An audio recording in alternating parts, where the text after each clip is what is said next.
Welcome to Paranormal Central, broadcasting live from Central California with your hosts Jeffrey Gonzalez and Alan Thomas. Broadcasting video worldwide at ParanormalCentral.net and broadcasting audio on the Dark Matter Network at ArtBell.com. Are you ready to witness something you cannot explain?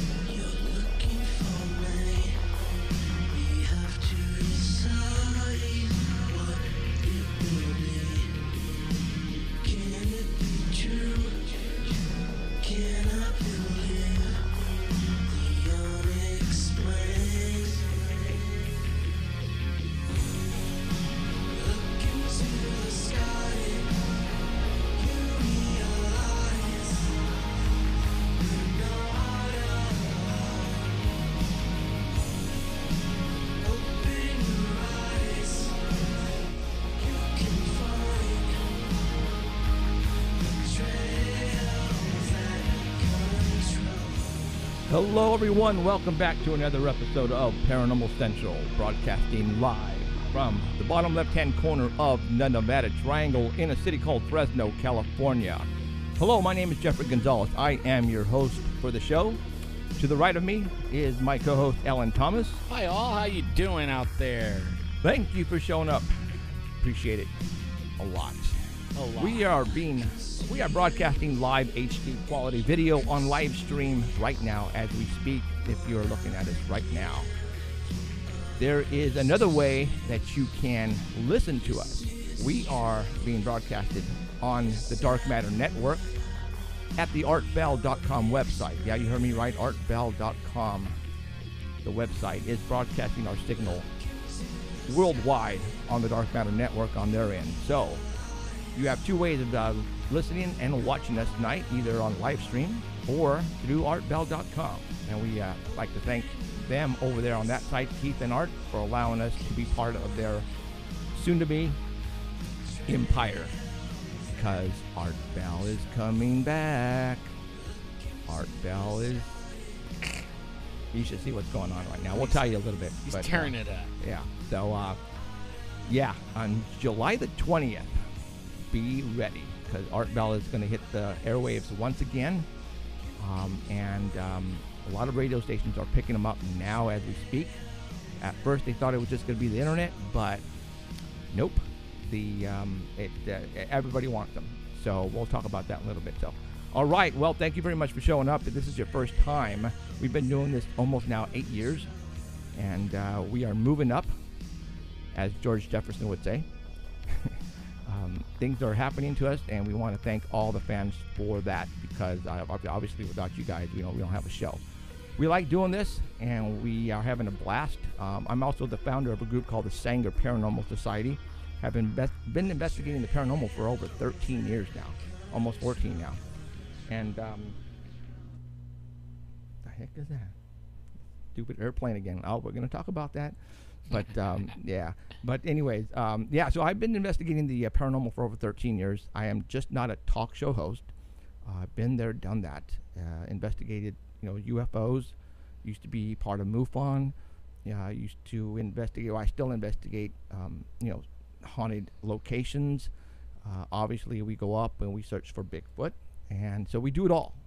Talk about conspiracy theories, the whole 9 yards here. So we're just not a one-subject show. We're everywhere, and I think that's why we are, separated from all the rest, because we're that type of show. We talk about everything, and it's not only because we like the subject, it's because we investigate all those subjects. So it's amazing to me. Like they have this one. I won't say the name. Probably everybody listening will know already. I mean, but only they talk Bigfoot. Mm-hmm.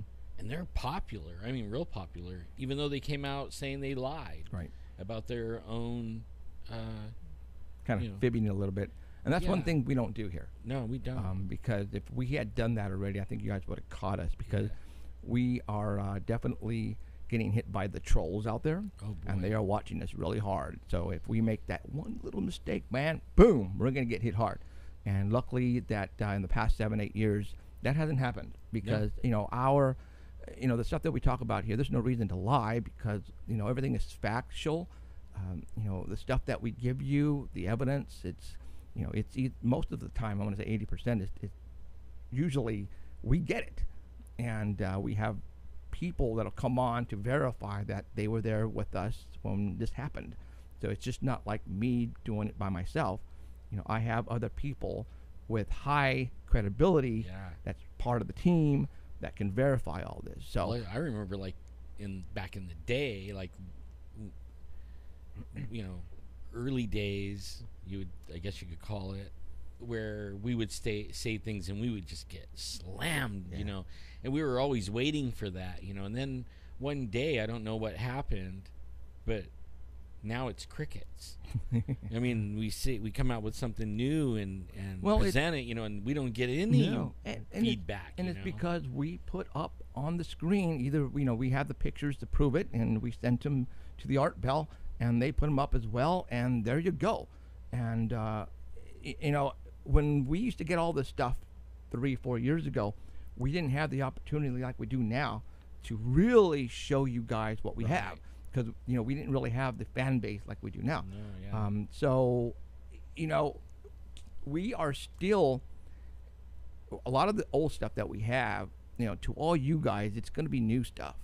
Mm-hmm. And, a lot of the fans that are watching us, they say, again, you guys are doing that again. Well, those are the ones that been with us for 5 years. Yeah, and that had been with us the whole the handful of them. So don't be surprised if we're going to rehash some of the old stuff, only because it's great stuff. And we were just talking about this before we went on the air, is the owl sounds. Yeah. Man, I think we need to bring that back up because it's been about, when did this happen? 2 years ago? It wasn't last year, was it? Last year. Oh, was it last year? Okay. Yeah. And, in a year, we've got a lot of people now watching us and listening to us. So I think we need to bring out those sounds and let you guys hear them for yourself because unbelievable what we got. And we'll talk about it later. But, okay. Well, before every show, we call our buddy, Mr. Danny Valderrama, on the Squatch Report. And he is going to give us basically what's been going on with the Bigfoots in the past couple of weeks. Actually, he wasn't here last week, so he's got a couple of weeks worth of stuff to talk about. So we're going to get him on the line. And for all those who are listening at the artbell.com website, we're going to be talking about some pictures. I'll be showing them here, and you can look at them at the artbell.com website as well. Hey. Greetings, Earthlings. Greetings. What do you want? I want some money. No. No. Emerald's not here? No. Nope. See? Sorry. Oh, Wow. I know exactly. And we're going to talk about Emerald too. So Yeah, let's talk about her. She's yeah, not here. she's not here, so we can talk about Are it. your ears burning yet, Emerald? No. So, well, okay. Let's talk about Emerald right now. If that's cool. Is that all right? Okay. That's fine. Okay, that's fine. You don't have any plans, do you? No. Okay. Just another party. No way. Really? Yeah. What They all ti- left without me because they knew you would talk for a while. Oh, shut up. Okay. Well, let's go ahead and get you So out of he's the like way. That sitting way. in his car with Yeah, really. Okay, let's go ahead and get you out of the way so you can go to your party. When's your son's party? Was it yesterday? Yesterday. Okay. No, Friday. Friday, and your son graduated from remember. high school. Yep. Mr. Dresden. Man, is you now- know. And your son won the championship. Huh? Yep, Oh, yeah, yeah. yeah, Yeah, my son won the Awesome. championship. Yep, right on. It's been a good week, huh? Yours started off like full body massages, you know. I was loving the pictures, man. I was like, oh, you guys are making me long to live in the mountains again, you know. I'm still full. Really? After one bite Oh. meals like that? Yeah. Yep. Whatever. For all those who don't It know. was like 10 bites, Yeah, right? for all those who were listening last week, Danny went to a 5-star resort up in the mountains and took his wife. I guess 25 years of being married, and he was all like gushing because he got a massage, and he was naked. Woohoo. It was horrible. That's the best kind. So I think you guys had a blast. That's cool. Yeah, I mean, anyways, would I a 5-star resort? I don't know. I don't know if I would want to go. It looked nice. I mean, I would probably order pizza. Yeah, I was gonna say time for pizza. Yeah. Dude, you probably suffered. Did you sneak in some snacks? No, and there is no menu. You eat what they make. Ooh. Oh. Dude, pizza. You never know what they're gonna make. Wow. Well, it had like beautiful plates, and then it had this something, that looked like the dog left it there. I was like, man, he's not gonna eat that, is it? I clean my plate every time. Well, yeah, I only Really? took you one bite. And then you sucking off the sauce and whatever was left, the lettuce, piece of little tiny lettuce. Oh my God! Yeah. Okay. All right. Okay. So let's talk about Bigfoot. That's why everybody's waiting to hear this. Bigfoot. For all those who are listening to us right now at the Dark Matter Network, there is a post Mr. Keith put up on the homepage, and it's marked Paranormal Central Bigfoot Report with today's date, which is June the 7th. And there's some pictures on there, and they are in order, and we're going to be talking about them right now, and I'm going to put them up on my side here for the people on live stream can visually see them. And we're going to go ahead and get started so Danny can go to his party. All right. Yeah. Okay. All right, Mr. Danny, go for it, and we're going to go ahead and put up number one. Yeah, the first picture shows Sierra City, California, where this one took place. It's from the Cryptozoology news page from May 31st, and it's a California lawyer. He says, I believe he's from San Francisco, and he says that he was attacked by a Bigfoot. Attacked? So, yeah. Where's Sierra City at? Sierra City is northwest of Lake Tahoe. Okay. Out by Donner Pass. And it's an interesting area.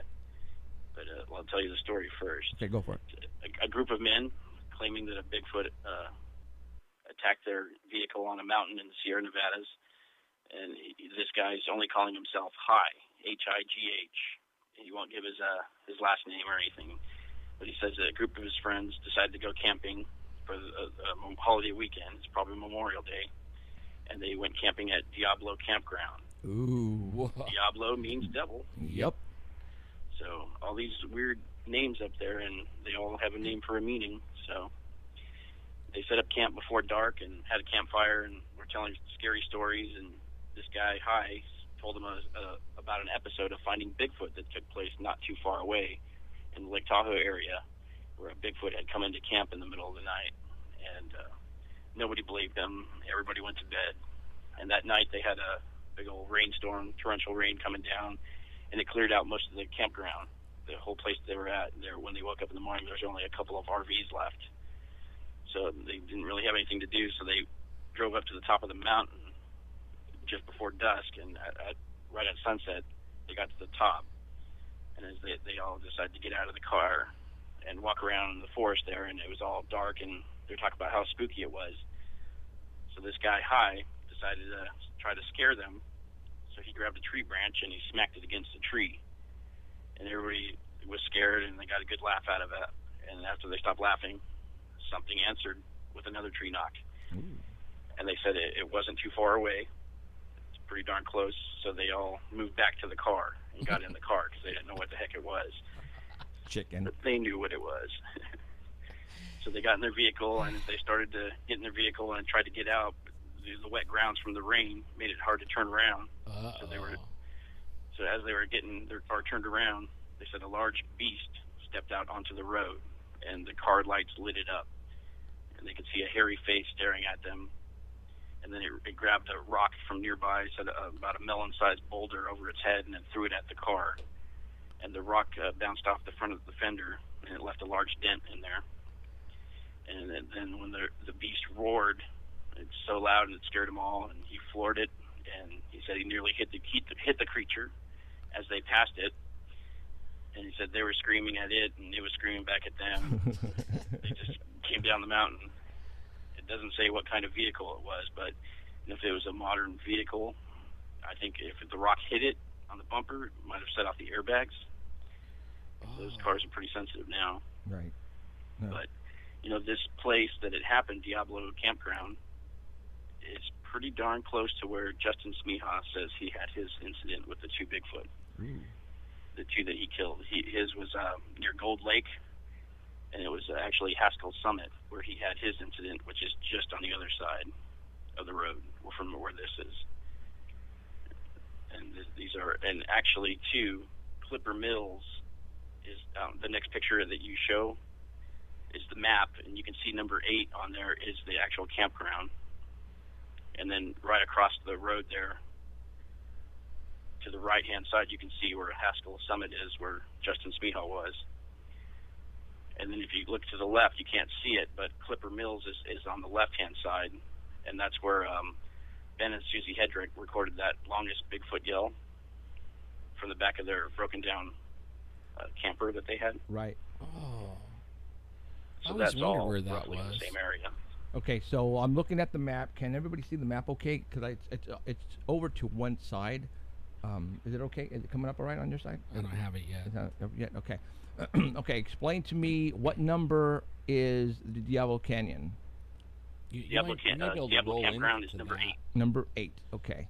You might be able to roll into that and then move it around. Here it comes. No. You know what I mean? Like click on it and then roll into it, and then you'll be able to move the picture around once you're. No, it's not. It won't roll in. Mm-mm. Ah. It's all right. It's all right. No problem. Okay. And okay, so number 8 is where the Where they camped, and Okay. then they drove up the hill from there. So probably just follow the road up is Okay. probably where they went. all right. And then right across from there, you can see Haskell Peak. And that's where Justin Smeehaw was. Haskell Peak. And then it's not pictured on there, but to the left of there is Clipper Mills. Okay. So I mean, and you know, for a big. He was, and it's Sierra City is the actual city that Justin said he drove down to after he shot. And they panicked and they took off. They came down the hill and they didn't stop until they got to Sierra City.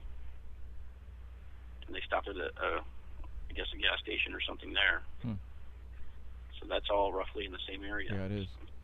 You Where know- about was the well, obviously we don't know. I guess it's further to the left where the couple in the boat heard the screams, right? Yeah, it's to the left. Okay. It's not on that map. But Okay. Well, it's just all to the left. all in You the can see same it on the area. other maps. All in the same area, man. Yeah, and then the story that he was trying to scare his friends were in Lake Tahoe, which was just south of there. So Well, a lot of sightings in that area. Yeah. I always thought that, you know, after I talked with Justin Smeehaw at the Felton Museum. Right.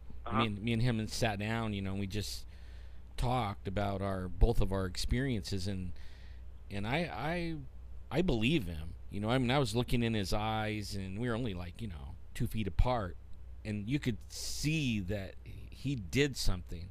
And right away I thought, man, don't go camping around there, because there's going to be one mad one.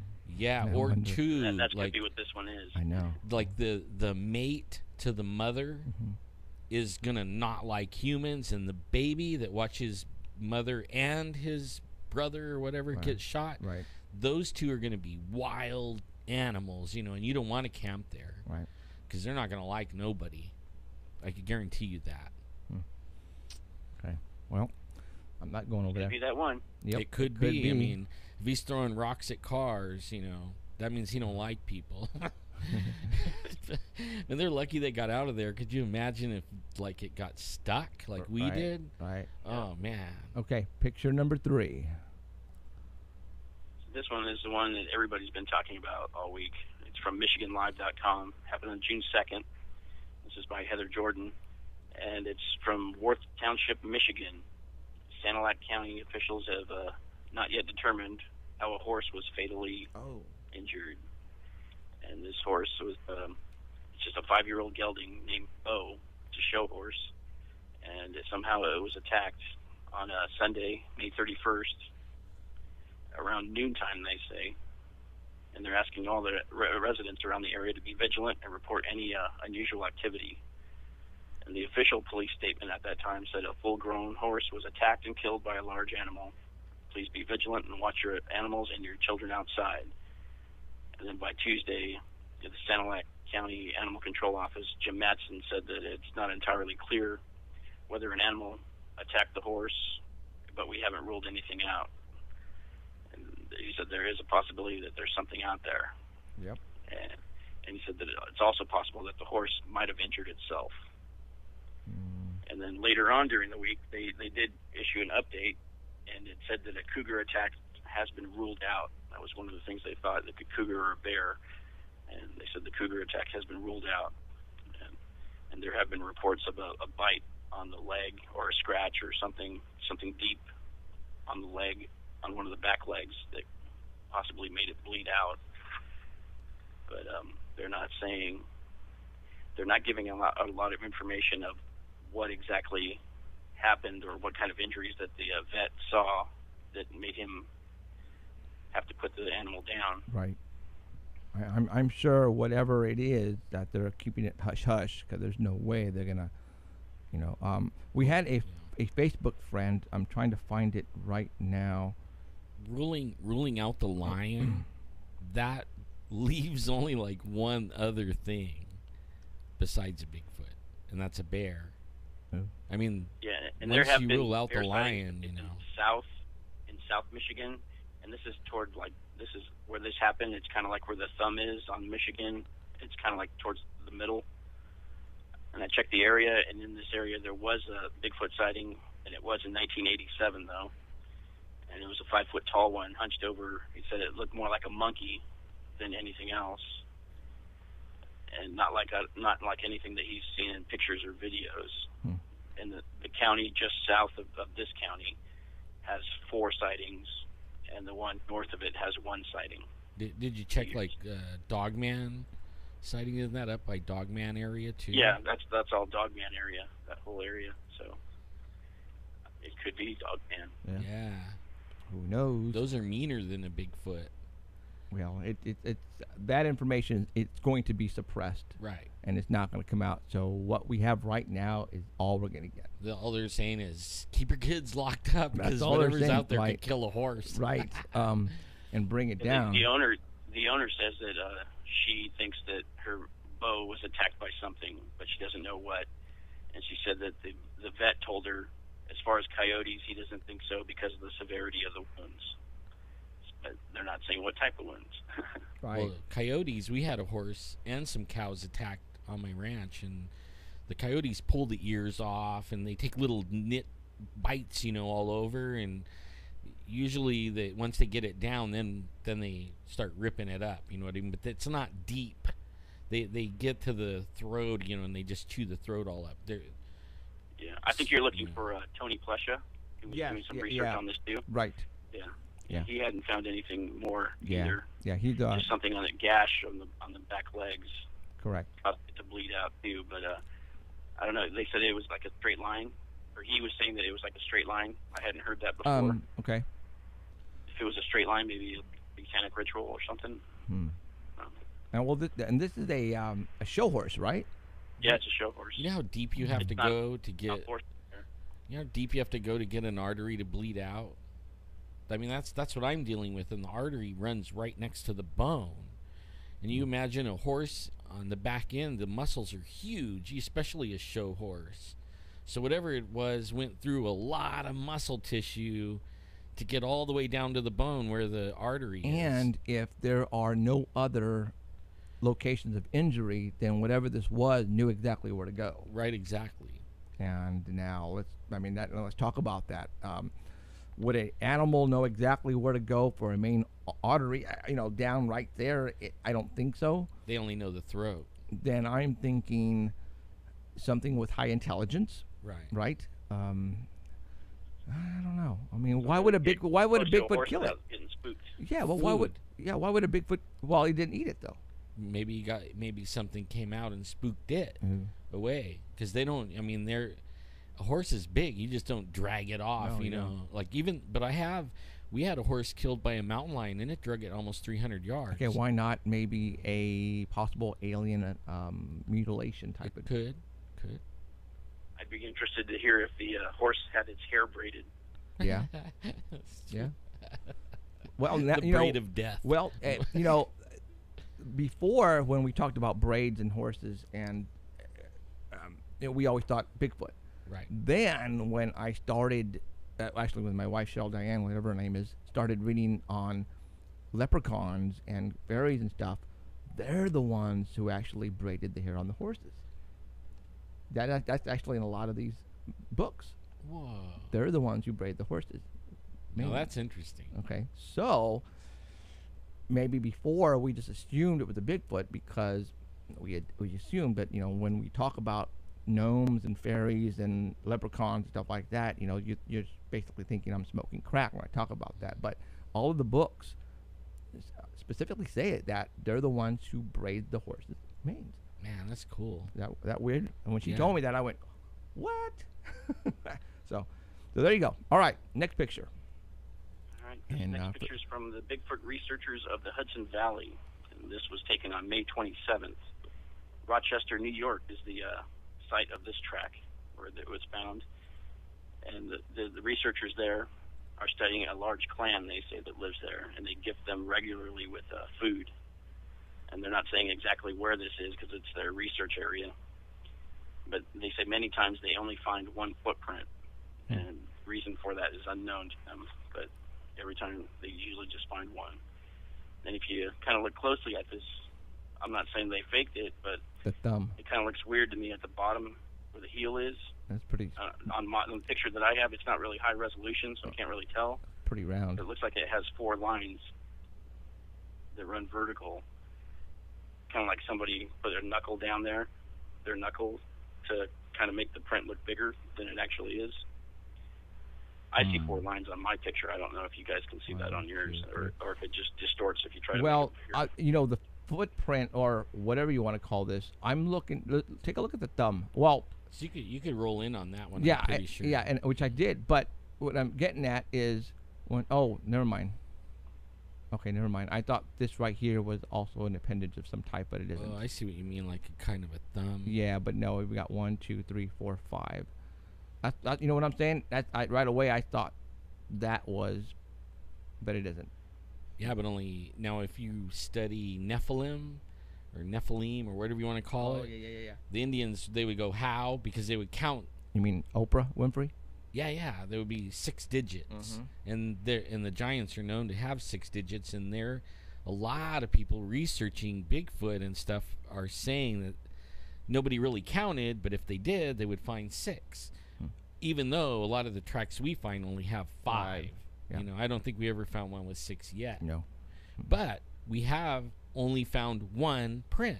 You know, a lot of times. Well, and if you think about, now, I don't know where they found this print at, but this print could very well be in the middle of a road. So this thing was probably running. It jumped 1 foot in the middle, and then the other foot on the other side. Yeah, and that's 15 why, feet away. Right, and that's why you only have usually 1 print, is because they find another location to plant the other foot, and the only way they can, I mean, they're, like you said, they try to hide their footprints from humans, but sometimes that can't be helped, and you have to place that 1 foot down to get you from point A to point B. See, now what if, like that one print we were looking at, and we saw the little baby prints inside of it? You know what I mean? What if those lines are like it's hiding a young one? You know what I mean? The young one stepped, and then it just stepped in it and is like squishing the baby print. Yeah. And you've heard that from a doctor. No, we've actually seen prints those. like that too. Yeah. I mean, I've read about it a lot, but I finally seen he probably some got it too, from us. You know. Only I couldn't figure out, like, was it like the baby stepped inside the mama's tracks, or did the mama step on the baby's tracks? That's what I was trying to figure out. Cover it. Yeah. I see. Cool. All right. Cool. But that's an interesting track. Yeah. I mean, I'm looking at the toenails, if it's a foot, and it looks like it's dug in.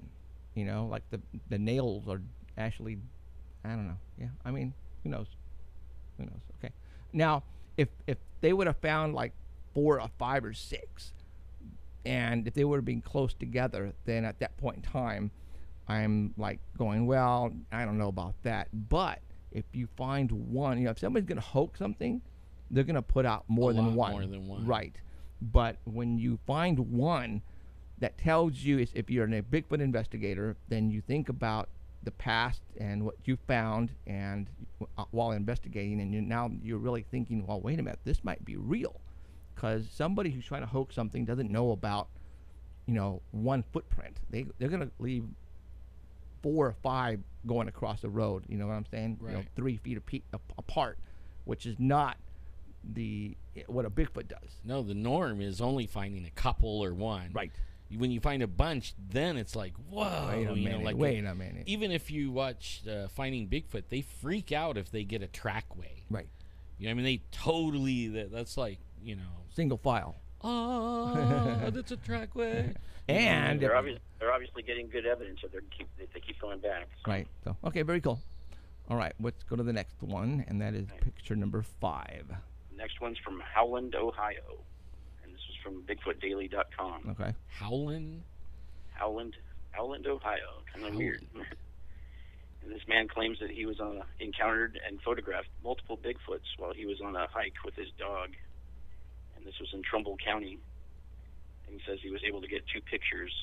He's a 45-year-old union plumber who gave his full name, but he asked the newspaper here not to put his name out, so they didn't. Okay. But he says that it took place in March 11th, while he was on a hike with his dog, and they came around the corner around noon, and his dog was on high alert. He could see his dog looking across the river and sniffing the air. So he looked across, and he could see movement over there by a tree that had fallen down, and the roots were up. And then he saw something inside the roots moving around, and then he saw something sitting in front of the roots, staring right at him. Trying to and catch he him. says he could see them moving. I mean, there's a branch in the middle.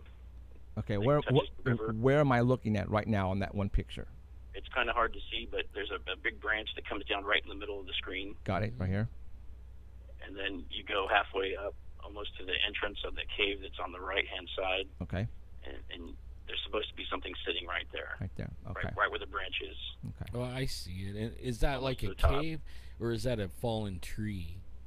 And He's saying it was moving, so okay. it was staring right at him. You can see it, and they can see each other. Now the next picture. You want me to go next one? He says that you can also see two more, where the cave is, kind of. There's 2 black dots above the cave. Oh, okay. Okay, right there and he right says there. Those are the other 2. He said there was 4 total. Okay, well he's probably looking at that right there.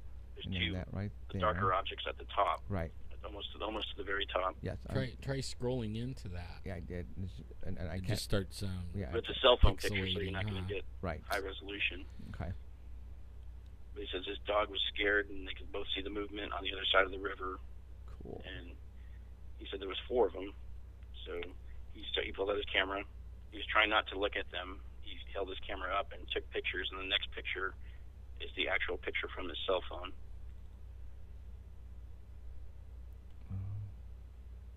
He says he's 6'4", and all these creatures on the other side were bigger than him. Wow. Okay. Okay. There is the photograph, and I'm zooming in on it. Now, let me tell you guys something here. Mr. Danny Valderrama. I was looking at this photograph, and I saw it on the Facebook. You know, people were posting it all over the place, and I seen this, and I'm going, I've seen this thing before. Now, you say this was in Ohio, correct? Yeah.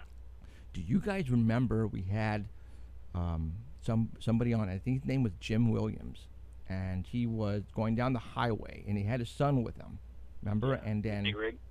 no, he was this a pickup or a small bobtail truck, and they saw something. They pulled over, and remember he sent me a lot of photographs. I think that was in Ohio as well. Yeah. Well, he was happy that we believed him. Well, yes. Now look at this. Okay, I'm showing you this photograph. You see that? Yeah. You see that? I see that. Okay. Oh, and you went back and found those photographs? Here's the one that he sent us. Okay. Right there. Oh, I remember that really good now. Yeah. Okay. Do you see this? It's the same. The same freaking picture, dude. Do you see it? You see Yeah. how big, how like fat and the arms, and there's the head up here. Okay. Do you see how it's I mean, this thing is probably 600, 700, 800 pounds if you see the roundness. Mm-hmm. Okay, now people, if you guys are watching this is from another sighting. A little bit of delay, so it just came up. Okay, so here it is right here. Same color and everything, right? Yeah, it is the same color. Same freaking color. Yeah. As a matter of fact, if you And you could see how why a lot of people say, Right. why can't you get a good picture? Well, they don't present themselves perfect. You know what I mean? They use weeds and Now- trees. Even though you can see their outline, if they don't move, you won't see. Now, I didn't see this before, but I think there's the mouth and there's the nose. And this is where the eyes are at. You see it? it. Yeah. Towards the top on the Right here. left-hand side of the tree. Right. I'm like circling the nose, and the mouth is right there. And then So that would be his ear right there on the back. Yeah, right Raw there. ridge. Right. Okay, now let me go back to the photograph that Danny sent us, and that is right here. Whoa. Okay. Okay. Just throwing it out there. I'm just throwing it out there. So Jim Williams, if you're watching us, dude, I think he saw this in Ohio as well. Damn it, guys, this is the same freaking. I want to know exactly where. Jim Williams, if you are watching us right now. I can't remember where he saw Yeah, it. I can't remember either. But I have all the photographs that he sent. I still have them right here on my cell phone.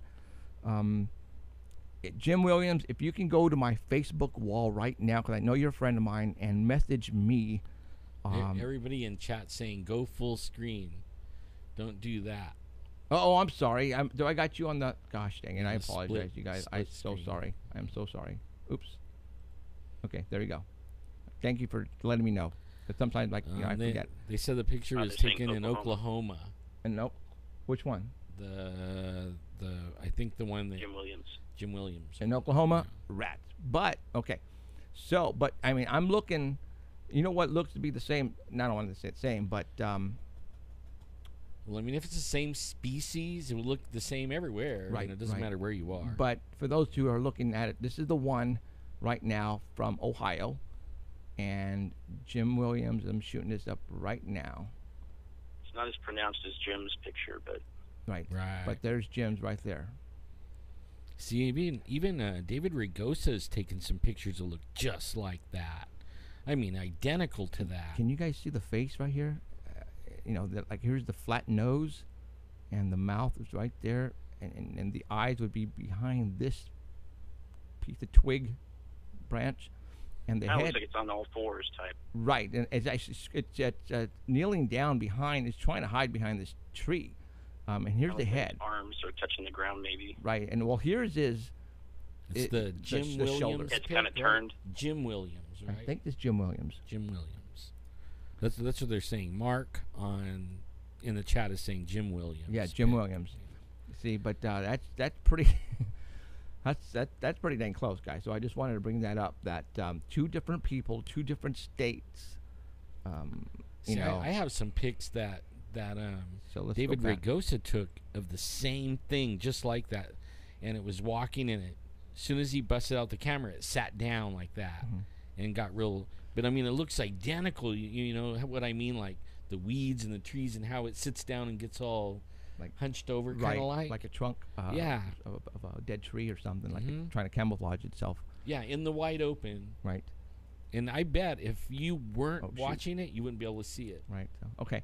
All right. Yeah, Next. if they don't move, you can't see them. There's no so- way. No way. So all right. Dog picked it up with a smell, and then he said they watched it for about a minute, and then he said a feel of fear overtook him, and they decided to get out of there. I don't blame him. I hate that feeling. Oh man. Okay. Next picture. And he did go back. He went back 12 days later, and he took this picture, same area Okay. without the snow. Okay. Really? He said there's nothing where the other objects were. Oh, I see. See, and there's no cave. That's like a knocked over tree, isn't it? Right. That's what I thought it was. Okay. Cool.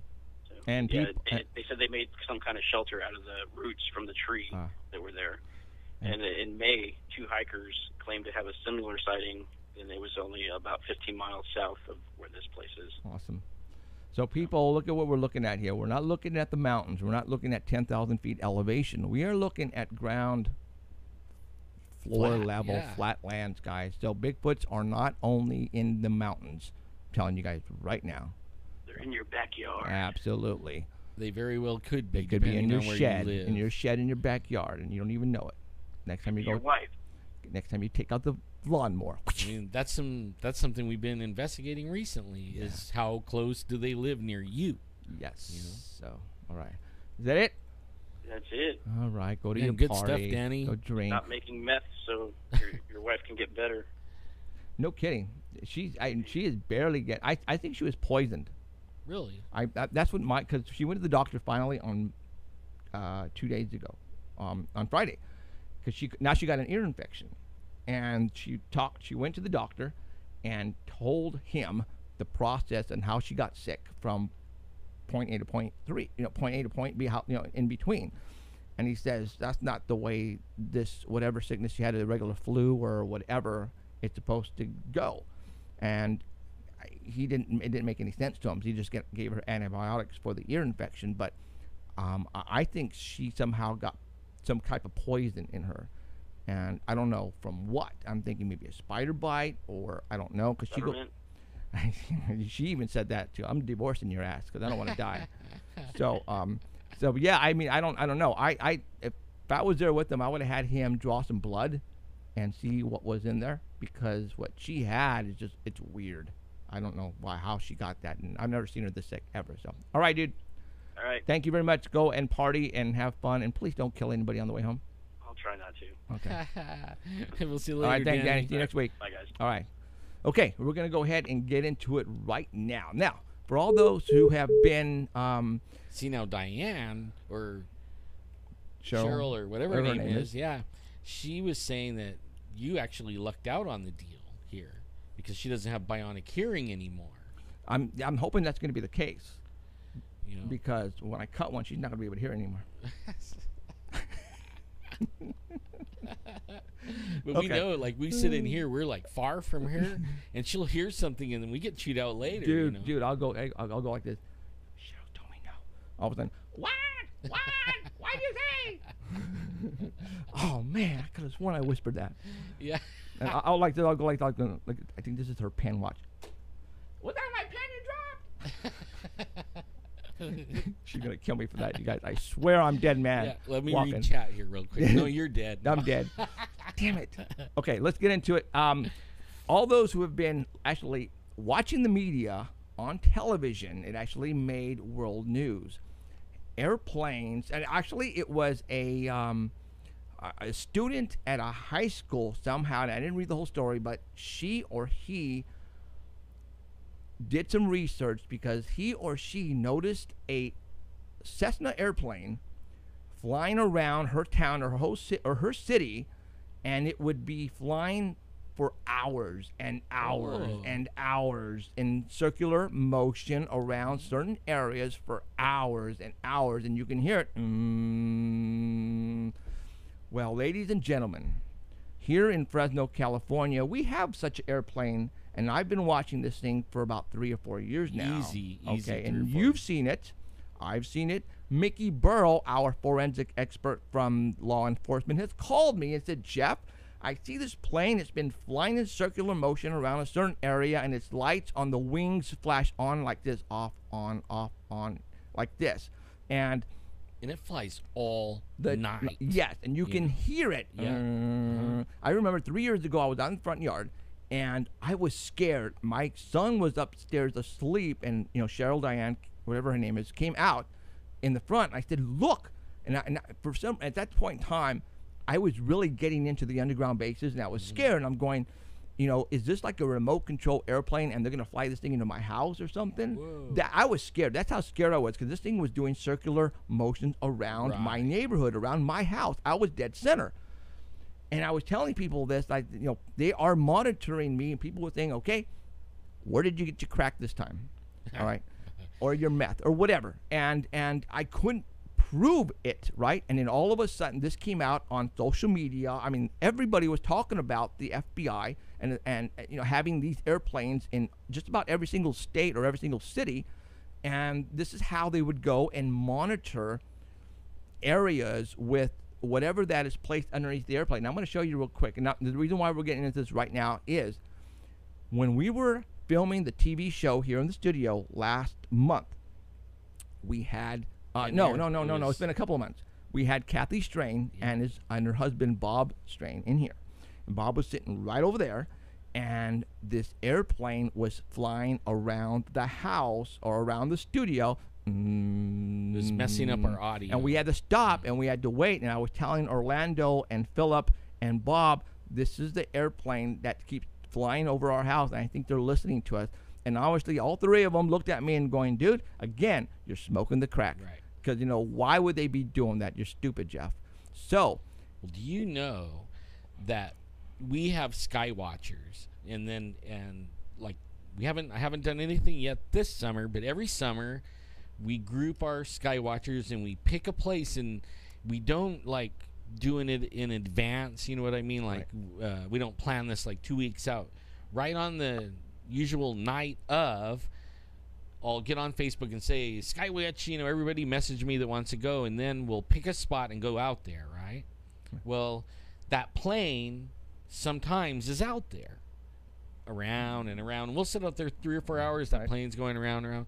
Well, the sky watchers, some of them have taken it upon themselves to see if they could figure out if it was like flying lessons or somebody doing their solo thing or something, and nobody knows anything about that airplane. Well, what I want to do is we're going to get hold of Bob Strain right now. He's going to come on, and he is going to tell you what he saw and what he did.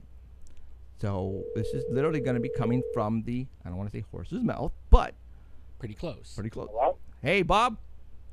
Yeah, hey, Jeffrey. How's it going? Hi, Bob. How you doing, man? All right, good. How are you? Good. All right. So for those who don't know, Bob Strain is the husband of Kathy Strain, and you were here a couple of months ago, right? Oh, yes, sir. Okay. Yes, I was. Okay. You were sitting down right here in our studio when we were the call that's coming in for Virginia. Hold off, buddy, whoever that is. Hold off. I was telling you guys that we had to stop filming because you can literally hear the airplane in the studio, right? Right. Oh, yeah, you could clearly hear it buzzing overhead inside the studio. Yeah. So I think we took, after we filmed and took a break, we went inside, and we still heard the airplane inside the house. Now, what did you do? Well, I took a little break, and I stepped out the front door and went out into the street, and I was looking up for the plane, and you could clearly see the plane. It was probably at about 1,000-foot elevation or so, I'm guessing, and it was circling, and it wasn't making big circles either. It was making fairly tight circles, and just around and around and around and around, and just over and over, and each time. On the southern end, it was going counterclockwise, and on the southern side of its loop, it was coming really close to right over the edge of your property. Right. And it was really strange. And of course, you could hear it as it would turn and fly the direction away. Is when you could hear it the loudest. Right. You could hear so it was kind of droning. Right. Laugh after laugh. It was really crazy. I had another fellow out there with us too, and we were both watching it. And I pulled out my camera and tried to snap a couple of pictures of it. And whether it was coincidence, I don't know, but I was holding my camera up in the air trying to use the zoom on the thing, and that's when it broke off the circle and flew directly due south. Right. Flew away at a, Yeah, I mean, it basically, they were looking at you and saw you pulled out the camera and it took off. I mean, it was. Well, I don't think it was a coincidence, Bob, because the thing was flying over the studio for at least a couple hours. Yeah, it was. For a long time. In fact, it came back later. Did it? Yeah. Wow. After you guys left. Really? Right. Yeah, it came back. So what I'm showing right now on the screen, everybody, is this is not the airplane he took with this camera, but this is the one of the airplanes. Like. Yeah, one of the airplanes that was actually photographed in one of the cities. And what they are doing is they have cell towers mounted at the very bottom, or listening devices, and they can pretty much listen in wherever they want. I think they were monitoring us. I don't see how a cell phone, I don't think they were trying to listen in via cell. I think they were shooting some type of, high-powered beam in here so they can actually listen to us. Because why would they want to monitor our cell phones when they can do that anywhere else? They can do that from home, from their corporate headquarters. They can just dial into the numbers and they can do that. So whatever they had mounted underneath the airplane is so they can listen in or take photographs at a very tight area. Well, it may be able to even see through. Oh yeah, I didn't think about. Okay, well then let's talk about this photograph here that someone got right here. This is one of those airplanes that I'm putting up right now, and look at the thing on the side here. I mean, that looks like a freaking camera, FLIR, infrared. It's the same thing that's on the helicopter, police helicopter. Yeah, they have a big one on there. So who knows if they can see inside, or this is one of those high-powered microphones that they just point wherever they can, and it's going to go right through the walls, and they can listen in. And they were probably listening to us right now, doing, all right, what are their episode going to be about? Because so I mean, yeah. So coincidences don't happen around us anymore, Bob, because this stuff happens all the time. I mean, this is just the way it goes now. So, and I wanted everybody, I wanted everybody to hear you say it, because, we can say this all day and they can say, right, whatever. But when somebody else sees exactly what we see, and when you were trying to take a photograph and the airplane took off, then, then obviously, yeah. So. Yeah. Yeah.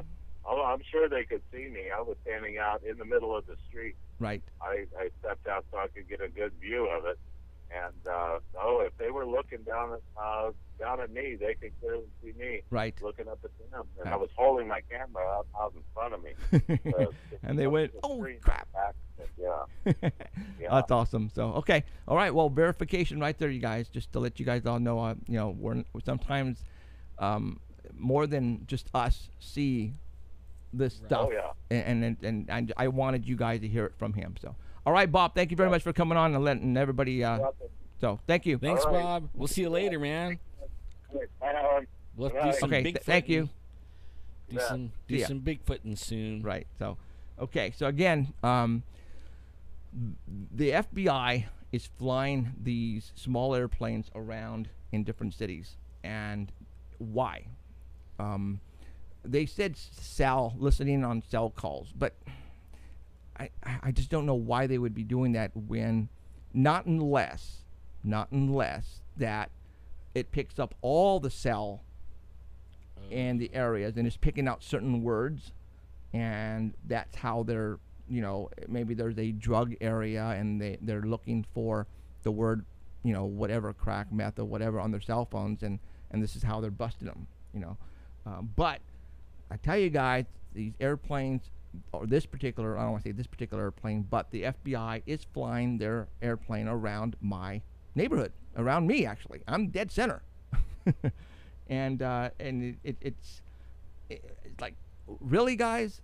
Am I that important? And you would think,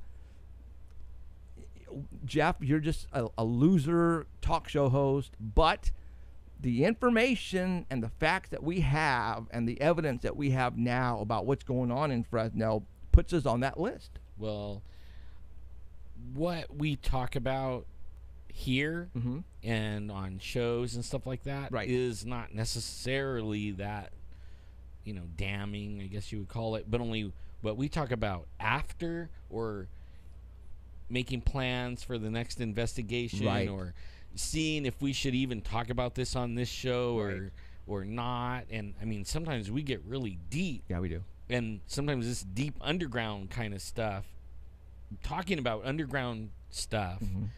And it seems like when we touch on some of those topics, that's when we start having problems. Yeah.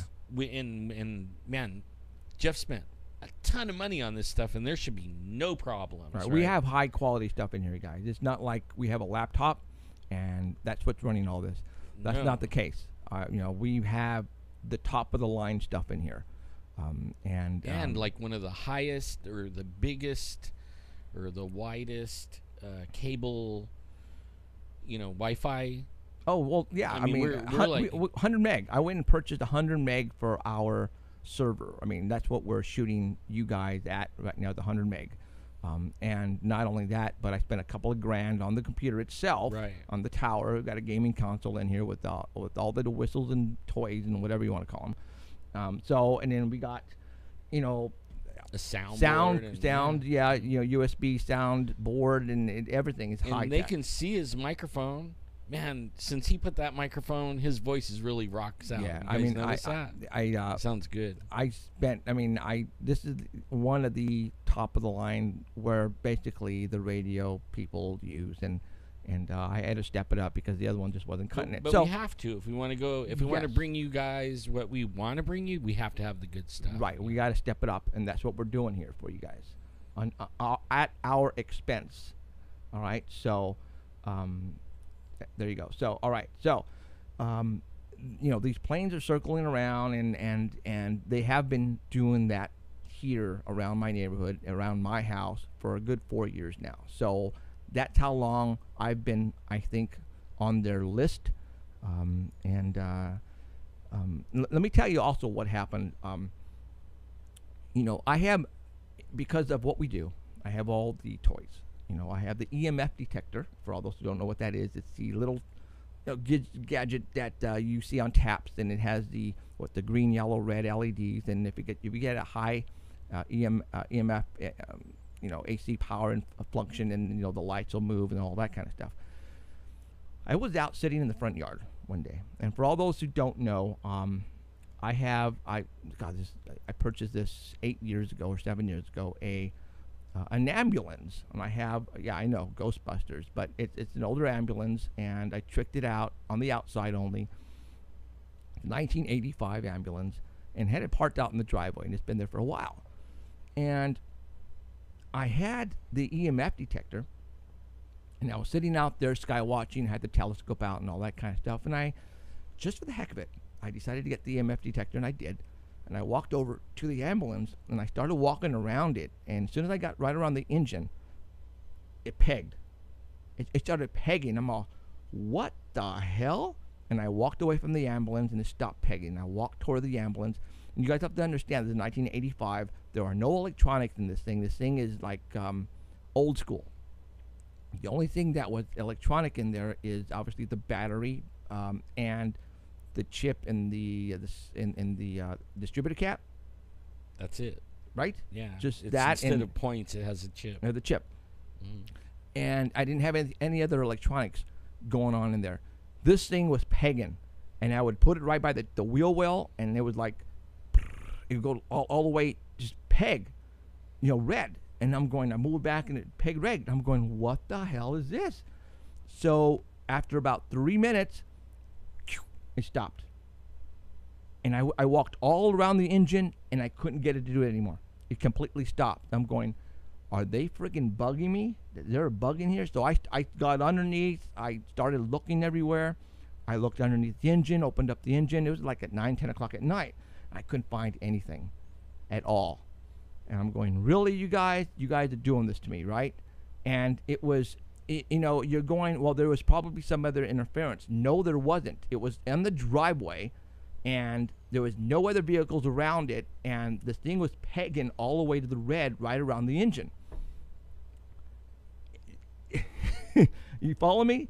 This is the stuff that's happening to us, and all of a sudden, pew, it stopped, and I couldn't do it anymore. I couldn't. I walked around and was doing it like for 45 minutes. Inside the ambulance, around, I got underneath. The thing would not even pass green. It stopped. It completely stopped. And I'm going, okay, how would they know that I was out there in the first place moving this EMF detector around there? You know, what, are they looking at me because they turned it off because I was there with the EMF, you know, detector? How did they know I was actually there? And I'm looking around, and I'm going, what, did they rent a house across the street from me or something? You know, spooky weird that they are actually doing this to me. And, you know, Alan, you've had friends tell you who are in the law enforcement, basically they can't talk to you anymore. Right. So tell everybody. Well, I mean, we're they don't want to be associated with us because they don't want their credibility, and that's what they tell me, but only the way they act like it's like they were like told not to.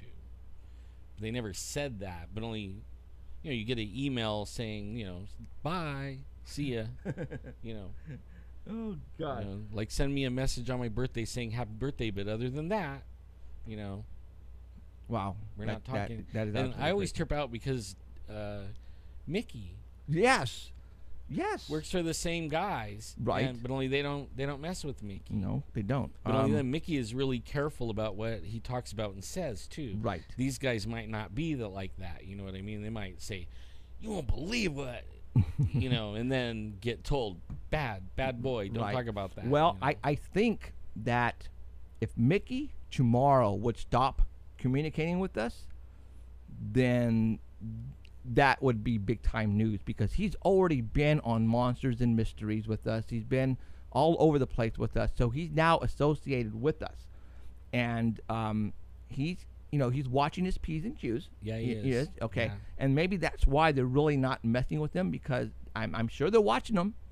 And if he does step out of line, which I don't think he will, because he's trying to keep his portion of his profession separated from what we're doing, yet we still call on him when we want something analyzed. He is there for that. Okay. But he makes sure that it's on his time, and, right? And doesn't associate any or mix anything with that, exactly. And that's why. And for all those again who don't know who Mickey Burrow is, he was on here last week. About the he's a law enforcement guy who's in the forensics. He was 17 years. This guy knows what he's doing, and we are sort of kind of blowing him away, because now he knows what to look for, when before conspiracy theories were just that to him. What you see on TV, all fun and games, reality show, not real. But now, since he's associated himself with us in a way where he's catching this stuff, all right, and he's stepping back, and he's thinking to himself, whoa, did I just see that? Because he actually, sent me a text over about the airplane, because that got posted on my wall, and he says, dude, that's got to be the same airplane with the lights on the wings that flash, back and forth, that he sees on rotation flying around certain areas for hours. All right, so that is for real. So don't think that the stuff that we're talking about on here is just a bunch of BS, because it isn't. What would be interesting is if all you guys out there pay attention, you might have one flying around too, and really, you don't think nothing of it. You look up, there's an airplane, But you know what? Now they are exposed. People are now going to be visually aware, and especially in Fresno, for all the people who listen and watch us here. And I'm sure they have seen this airplane, and they just thought, again, what Mickey thought. It's somebody getting night lessons and stuff like that. Yes, because I don't fly, so I don't know, but you have to have so much time in an airplane. Right. So that's what they were doing, is just flying around in circles, getting their time in. Night flights and flying by your what they call it, VFR and IFR. You gotta have all that stuff. So you know what? This stuff is really happening out there to certain people, and it still happens. It's happening to us, because we are trying to give you guys what's really going on out there. Yeah. All right, and they know we're on to something, and more than one thing. They know definitely that we're on to the Bigfoots. We know that we are on to them as far as the top secret aircraft that they're flying around Fresno for a long period of time. But the question is, where is it coming from?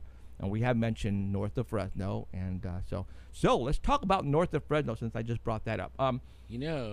Like for me, I kind of was on the fence about the whole thing, really. About what? People following us in vans and and all this stuff, and I didn't know what to think. I saw him, you know what I mean, but then one day a producer was here, and she got messed with. I mean, she got messed with while we were with her. She got messed with when she showed up in town, and they followed her everywhere. And cops would be behind her in vans and this and that, and held her at gunpoint. I mean, I was like, okay, we are onto something. And they messed with her. Tripping big time. Yeah. So, and she was with the National Geographic when they were down here filming for Chasing UFOs. She was messed with, you guys. Yes. I remember when we went to talk to the gatekeeper. I remember when we got into our vehicles, and she, one car, she was sitting in the passenger side. You and Jimmy were in the back. I remember as soon as we closed the doors, she went like this. And I'm gonna mute my mic. I'm gonna go. Right, I'm gonna go. She go like this. She put her head down on her lap, and she goes, "Did that just happen?" And I looked at her, and she was like tripping hard. Like, did that just happen? That was like the culmination of a whole day of being messed with, and then meet the gatekeeper that knows everything about you, that right? Was so and fun. Tell us all of the stuff that about was us. So Man. fun. That was so fun. That was interesting. We made, I think, all of them a believer because they were here for 8 days filming, and they didn't want to leave. Right. And they thought, again, we were smoking the crack. And they were only supposed to be here like 4 days. Right. Or something. But they couldn't leave. They wished they could stay here even more. I think they probably wanted to do another episode with all the other stuff. We could have gave them some more stuff. We could have. But anyways, all right.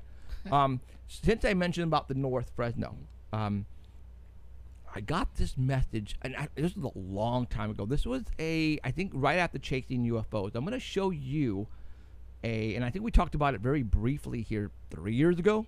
I don't remember how this got sent to me or where, but I took a snapshot of my phone and I kept it. Let me see if I can find it. Nope, that ain't it there. And I'm going to read it to you guys. Here it is. Okay. I think this was on a YouTube comment. Okay. And he's called himself Snake Plissken from Escape from New York. That's what it's called. He's going by. This was sent to me June the 30th, 2012, and I'm at 1:35 p.m. And I'm going to say, very entertaining. And this is the Chasing UFOs Dirty Secrets episode. You are looking in the wrong place. I helped build the roads in and out of the levee system you were standing on top of. Did you notice the towers on top of the mountains to the north? I have been up there. They are not regular transmission towers. Get on Copper Avenue and go due east, and you will come to that gate, the dead end. Gate. We built a road going east behind the levee. We were warned not to get off the road that we were building at that time. The story is that that area has endangered species of some animal that we might disturb. I never did believe the story. Anyway, you need to go further up Highway 168 until you get to the Dinky Creek Road. Turn right. Just stay on that road until it ends. There you will find a huge tunnel with a gate in front of it. I see things there. You know what he's talking about? I know exactly where he's talking about. Do you? Yeah. Road trip. That's where, in fact, like almost at the end of that road is where everybody's seeing the white Bigfoot. And the one that's half black and half white or half brown. I found quite interesting, though, the comment that he said, we built the road going east behind the levee. And we went on that road. No, we didn't. Didn't we? And then we crossed the bridge? No. This is the, as soon as you come to the dead end of Copper Avenue, there's a gate there, and you open that gate, then it goes out into the levee. Oh. Okay, that's like private property. But what gets me is we were at the canal. We were on the canal. Yeah, that was like way on the other side, not even close to that fence. Now, I remember when I'd be several years ago, I was on top of the levee, and I was. You guys, are they? Everybody, okay. And I had I had my binoculars, and I was looking out there, and I would see these semis, and they were going on that road, and they would go and they'd start to go out of sight, go down, and boop, they're gone. Well, where'd it go? And I thought they'd look, and it was very far away from my binoculars to pick out the 18-wheeler, but I thought they were delivering hay for the cows and stuff. But it disappeared. There's no place for it to disappear. I know. So I'm looking at this, and what gets me is we were warned not to get off the road we were building at that time, because the story is that the area had endangered species. Now let's stop right there. All right. We've had more than one person see black helicopters land out there, and then all of a sudden get up and go. We have seen white vans out there like they're monitoring, like they're looking for something. Now, for all those who live in Fresno, California, North Fresno, the levee at Shepherd and DeWolf, we always thought that, and they built this levee back in the World War II days, 1930s, 1940s, when there was absolutely nothing out there, you guys. In the 1940s, 1930s, there was dirt roads in downtown Fresno. Okay? So why would they go and spend hundreds and thousands of dollars to build a barrier around this area as if they were trying to keep something in, or they were trying to hide it from us on the outskirts? But still, there was no houses out there. There was nothing out there. So when you get something like this, and he never, in the show, Chasing UFOs, we never mentioned the road at the end of Copper Avenue and the gate. Nothing like that. All right? When we get stuff like this, it's like a puzzle to us. And this is just another part of the puzzle that we put over here, and we think and remember something that somebody said a long time, and we grab that and we move it over to here, and we're going, Like when we got reports of, we actually put cameras out there, remember? And because they said they were seeing things coming out of the mountain. Right. And so we put a camera out there. We should be on live stream now, you guys. We're back. We got cut off because we were talking about the frickin' levee. I don't understand that. It just doesn't make any sense why, if the man was actually doing this, which I think it is, because this doesn't happen all the time. If it does happen, it's because I am overdoing the processor, which I still can't understand that we're doing because of what we purchased into this new computer. But we were talking about the levee in the back road and what we think is going on there, and then boop, we got cut off on live stream. So I had to reboot it, and now we are on part 2 of the live stream, and that stinks. So for those who are listening right now, there is a part 1. We just got cut off, so you need to go listen to part 1 first, which is scroll down on live stream, and you will see it marked part 1. Go down and listen to part 1, then come back up and listen to part 2 later after you watch part 1. Okay, because a lot of people are not catching that because of the chat that's on. Underneath the parts 1 and part 2, people don't realize when they go out at a later date and watch our show on live stream, they go click part 2, and that's all they watch, and they miss part 1 totally. So if we're right now watching for the first time, and this is the first time you just clicked on, this is part 2, please go watch part 1. All right? Okay, because I don't want you to miss anything at all. Okay, so there is something going on there in the levee, and it's like, seemed like these guys, while we were reconnecting, we've put cameras out there. Because we were hearing that there was ships coming out of the mountains, right? And then it's like a farm labor camp around. We went over there and we're talking to them if they see anything, and they really didn't see. They seen the black helicopters, right? But only they were hearing and seeing something in the bushes growling at them. And there were fig trees. Yeah, and we never told them anything about Bigfoot, I don't think. No. And they just said, you know what? It's weird that sometimes during the summer we would hear growls out of these trees, and we would go down there, and there were like some, couple of fig trees, 3 or 4, and it said it only happened at nighttime.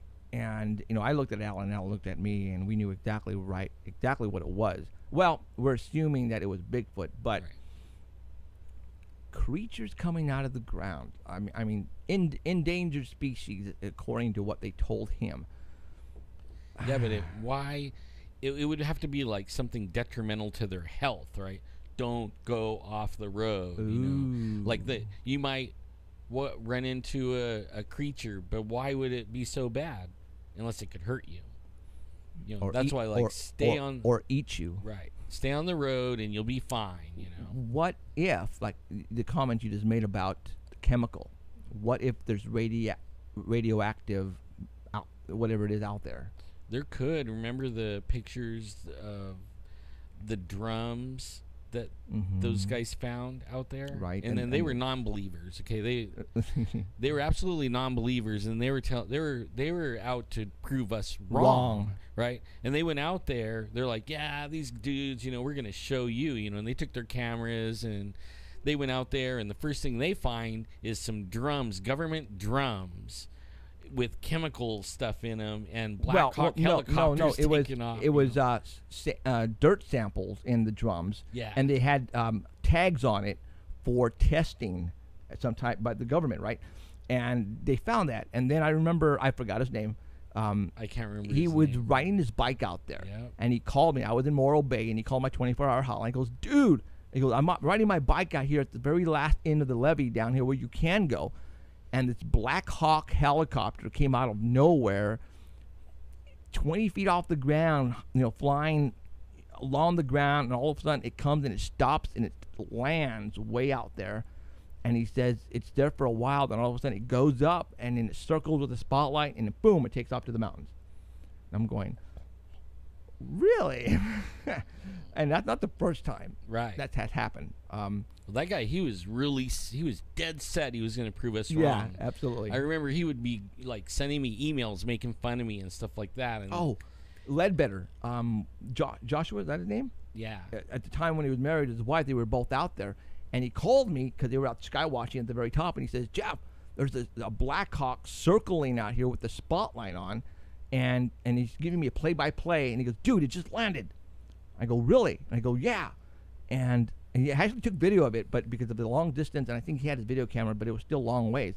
And then he says it went back up, and it went towards the mountains. Right. Like, that's what everybody says too. It does something. Pretty much, it's like it's found something, and it's picked it up, and now it's taking it to the mountains. Yep. Now, you guys know. Now, we've told you this before. Like, we're still on, right? Oh, yeah. Yeah, we're moving. We're moving. That the Fresno National Guard here, the 144th, they have, I believe, a team on standby. And we told you about what I don't want to give his name, where near Avocado Lake, what he witnessed about military personnel with AR-15s trying to hunt down the Bigfoots on his property. So this is and Mike, cousin Mike, I remember him telling me he was back in the day, long time ago. He was like, I think it's not 180 Ashland. I think Ashland goes all the way up, doesn't it? Or Belmont goes all the way up. Belmont goes all the way to the dam. Okay, so he was like off of Belmont, and they were like hunting or they were doing something when they ran into guys in camos with AR-15s. They told them, get out of here now. And I think it was Mike who told me that.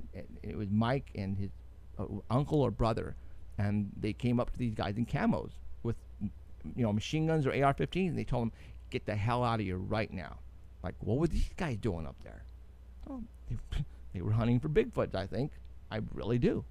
And now we're going to get more than ever because there's no water. Right. There's no water.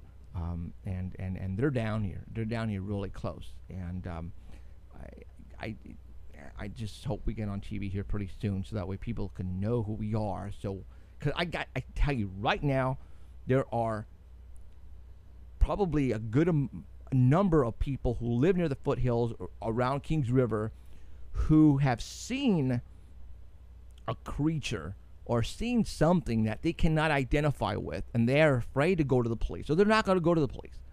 So if they would see us on TV and know we're from this area, that would give them, I think, an out to go and talk to us, and let us know what they have seen.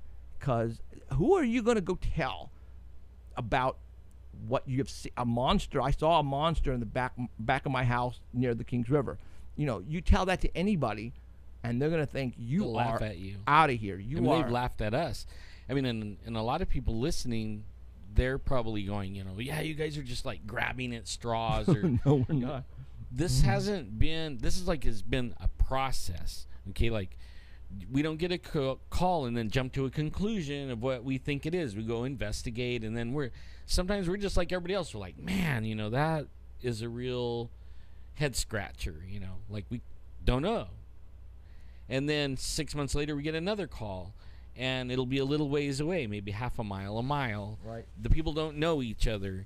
They're reporting almost the same thing. They go out. We have evidence. They got like footprints and casts and stuff.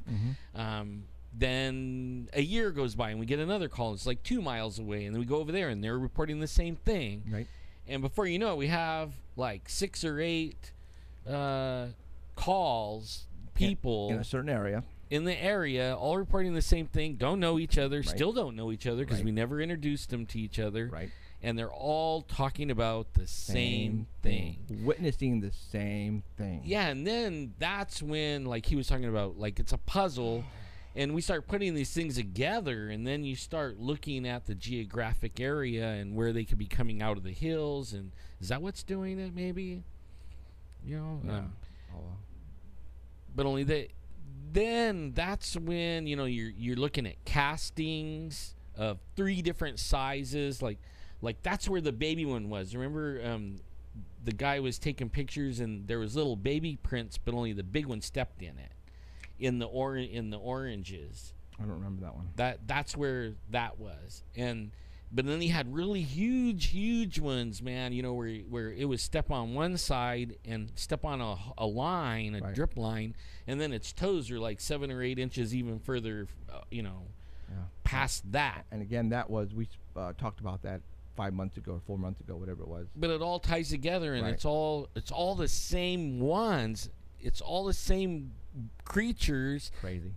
The same ones that that the guy caught the guys in camo chasing, or, you know, or hunting on his land. Same ones, same thing, and they're all down here, like following the green belt, what I call the green belt, the creeks, the canals, the river.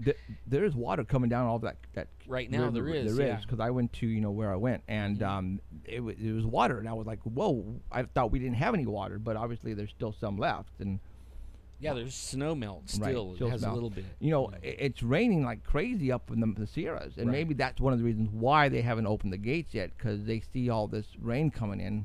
How they know, I don't know, but because Al Silva was up there camping this weekend, and he, that was my nephew, and he was blowing up everything. Yeah, that Al Silva's your nephew? AJ.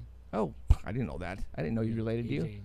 That's the they go to this one place where I grew up, and we call it like the spot, just like Bigfoot spot. Yeah, right. And we've been going there ever since we were kids. Oh. And then when they were kids, and then, you know, I married and have kids, I would go to the same places where I went. Right? Oh. So now they all were raised there, and that's where they go. I had no clue he was related to you, dude. I thought he was just another fan. But yeah, he is a fan. Oh, yeah. Actually, he's buying equipment, too. Like, he bought some investigating cameras and stuff like that. I mean, he wants to go with us. Oh, okay. The only thing that has been keeping him is he works, and the schedules hasn't been right. Right. Like, I even thought about inviting him up for this week, but only he's also JoJo's brother. You know, and it's like, I'm not gonna go there. Okay. Got it. Yeah. So okay. All these people, and then now we're starting to tell you what our idea of what this might be is, you know, and we're still not 100%. We got a call coming. Let's get this call real quick. Ooh. Hello, you're on with Paranormal Central. You're live. Oh, hi. I was looking to give some information to Jeffrey Gonzalez. Yes. Just to let you know, we're on the air live right now, worldwide. We're doing an internet TV show, and you're calling in right now. Is that all right? Yeah, that'd be fine. Actually, I'm looking to get information out. I've had UFO, paranormal, and near-death experiences and some pretty powerful synchronicities that I want to identify myself so people can see information on the internet. Well, you know what? We're gonna have in a couple of minutes another guest on via phone. Can you call me tomorrow during the day sometime, so that way we can talk? What I'd like to do, if I can give you my name and number and a big website you can look over. This is pretty heavy-duty stuff. I tell you what, your number came up on the screen on my phone here. Let me just call you tomorrow, and then you can give me all the information there. Okay? All right. If you don't get me directly, be sure to leave a message, and I'll call you back. I sure will. Right on. Okay. Thank you for calling. Okay. Thank you. Have a good show. You too. Thanks. Bye. Yeah, I'm gonna run this by our producer, huh? What's that? Let him go and look at the website and everything and see if we might have a show. Hey, there you go. So okay, cool. So all right, we're gonna go ahead and call Heidi, and she sent us over some stuff, and we did the same to the artbell.com website, and they have them there too. So let's go ahead and call Heidi, and let's get her on the phone. Heidi is also part of. She actually lives in Chicago, and she is fairly new. She's actually. I'll let her do her thing, so that way people know who she is. Hold on here. But she has some really good books. It'll scare the you-know-what. You'll be laughing and shaking in your boots at the same time. It's kind of cool. Okay. She has a good writing style. All right, call in Heidi. Call in Heidi. Heidi.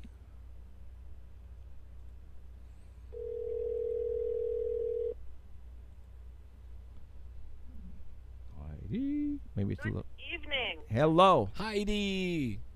Hey, how's it going? Good. Pretty good, yeah. Awesome. I heard what you're saying, Alan. You'll be laughing, and then the books will scare you, huh?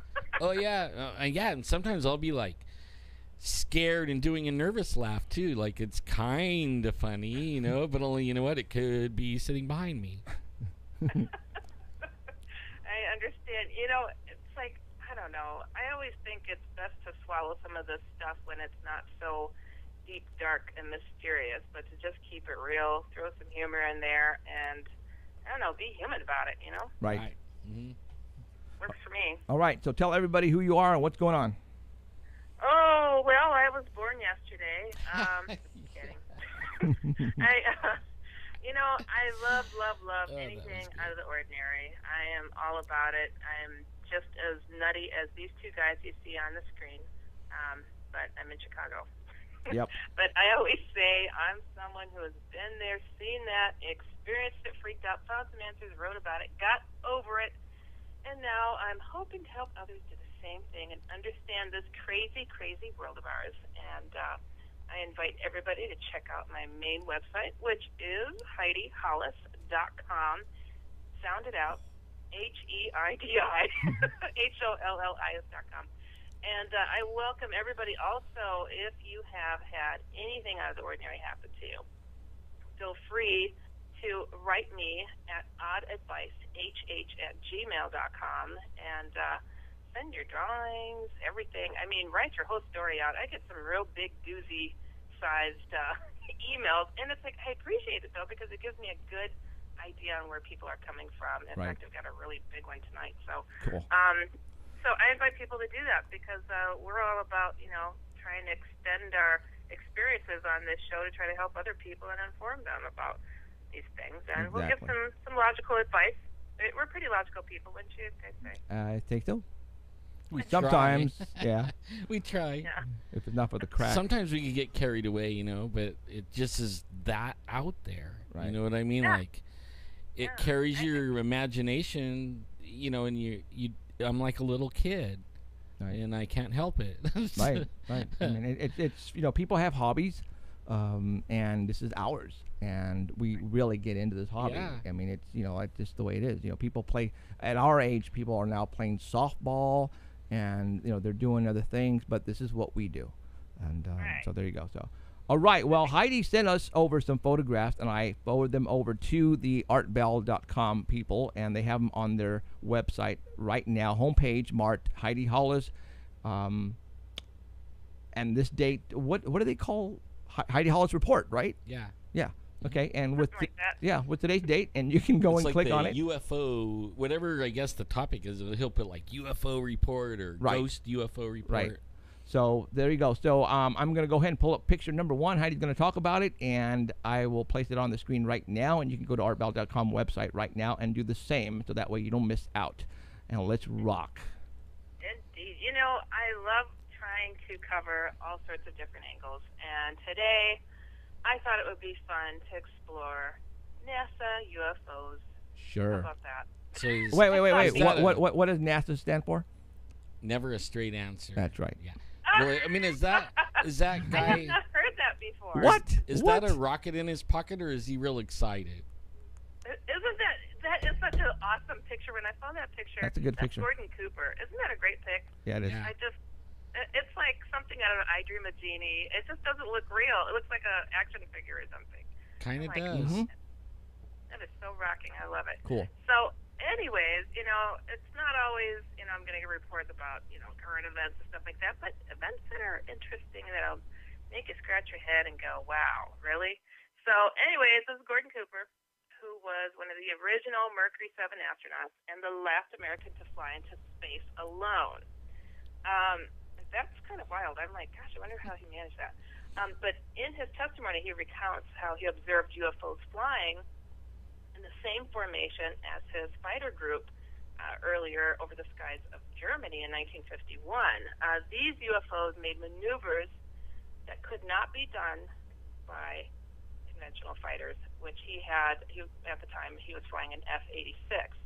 And from what he observed, he felt that these were piloted vehicles. Now, they had coordinated movements, even lateral maneuvers that were really impressive and things that they were not able to do. So he's a big, well, he was, I believe he's passed, a big supporter of putting out the word that UFOs do exist. But at another time, while filming conventional aircraft performing precision landings, a saucer flew directly overhead and landed ahead of them on a dry lake bed. Now, this UFO put down 3 landing gear on the dry lake bed, and, you know, the entire event was fully filmed, including up-close, detailed shots.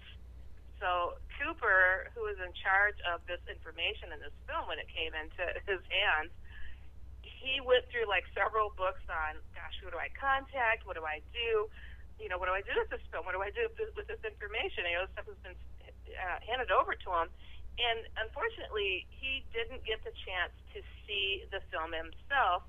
He had no time to. He said that he held the film up to a window and saw some of the still shots on the film, but that was about it. So he finally found a phone number in Washington and told them about what it was that they had on film. And Washington told him not to run any prints of the film. And the film was to be flown to Washington immediately. And he said that film disappeared and was never, ever seen again. No, not from NASA. Oh, now, yeah, believe it or not. You know, it's cool, too. You know, I sent over a second email to you guys, too. There's a couple of videos that I meant to send along, so I sent that to you, too, that goes along with his testimony and what he's saying in this documentary that's on YouTube. He mentioned also in this little snippet that he has a good friend who's a commercial airline pilot who experienced several times on the commercial airlines that he was flying, he had UFOs riding on his wings. And whenever he even mentioned a whisper of this having happened to him, he was reminded by other people that he worked with, including his supervisors, that their policy among the commercial airline pilots was to not speak of UFOs. Right. So I thought that was a fascinating story. But we're going to continue our NASA UFO story. Okay. All right. You know something he said was, and I think he told James Fox this, that James Fox asked him, if there was anywhere he could go to get the information or the film that he took of that UFO that put the landing gear out. And he said, who am I supposed to talk to? He goes, everything's compartmentalized. He goes, I don't even know where it is. Like, I don't know who has it, and I don't know who to talk to. He goes, there's no way for me to find out. Right. It's gone. I mean, it was gone. You'll never see it again, ever. But he said that he had it, was looking at the film, and it was perfect film. Wow. Where it is, nobody knows. In a file cabinet someplace. Something. Yeah, Like that's so interesting. Much information just completely lost to the public. Yep. Absolutely irritating. I think I'd run for president just to be able to see that film. Shoot. You wouldn't make the inauguration. You'd be on the flat in the face. Yeah. Yeah. Sorry, but that's the truth. Look what happened to Kennedy. Gosh, yeah. I mean, right? yeah, oh yeah. Absolutely. Don't even go there. So on to picture number 2. Got it. Number 2. This guy may look familiar. Edgar Dean Mitchell, pretty out there and speaking on disclosure about UFOs and whatnot. But to give a little background, this is all NASA 101 UFO stuff. I just love this. He's an American pilot and astronaut. He was born September 1930 in Texas. He was the pilot of the lunar module of Apollo 14 and the 6th man to walk on the moon, spending 9 hours on the lunar surface February 9, 1971. During his years in the Navy, he gained a degree in aeronautical engineer, and he was a doctor. He also got a Doctor of Science degree in aeronautics and astronautics. So this just to give a little background on how reputable this guy is. July 23rd, 2008, on Britain's Kerrang radio show, he told the world that the 500-plus witnesses who claimed that a UFO from another world crashed in Roswell in 1947 were in fact telling the truth, and that a government cover-up of UFOs and alien information began at that time and continues today. And he went on to say how we've been visited by beings from other worlds and whatnot, and some of which he had insider knowledge of during his time at NASA. These events were also covered up, and UFO proponents, of course, already say these things are the truth. We all know this. But it's interesting. This is a quote from him. He said, I happen to have been privileged enough to be in on the fact that we've been visited on this planet, and the UFO phenomena is real. And I love that NASA actually responded, and they said NASA does not track UFOs. NASA is not involved in any sort of cover-up about alien life on this planet or anywhere in the universe. I think it's funny. Bullcrap. Excuse me. Yeah, bless you.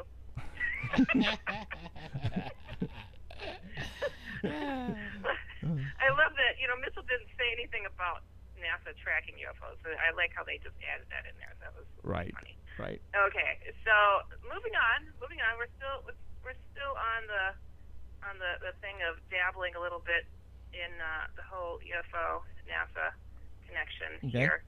Okay, and aliens. Okay, so we're going on to picture number 3. Yes. Okay, this is something I personally have not seen before. This little doodad. Okay, in 2013. Now, I shouldn't say this one is not NASA connected. This was some British scientists who sent up some balloons into the stratosphere, and it came back with alien bacteria that simply because of its size alone, they knew it did not come from Earth. That's amazing to me. So we've got some giant alien bacteria that's floating in our stratosphere just waiting to plummet to the Earth. I remember this coming out, but I didn't really think much of it. Is that the one that Story Musgrave? Is that his name? And he videotaped it, and it was like an organism, huge, like really huge, and it looked like a worm. Oh, no. This is part of the actual balloon. That when they analyzed the balloon, leftover balloon, there was something on it. So we're not talking what we actually saw. No, this is totally something different. Yeah. All right. So if you look at the number 4 photo that I've got there. Number 4. This one was described as looking elephant-like. And on the left part of this thing is to be a suspected mouth for feeding, and the rounded part is thought to be like a flipper to propel itself around in water in space. What? Well, I mean, like that's what's weird is some of these things that they're finding in the atmosphere, they're set up, or their biological design is set up like to swim in the water or be a water type animal. Right. But only they're floating around in the air, or lack of air, I guess you could say, but only they're able to move and everything like they're in water, but they're in the atmosphere.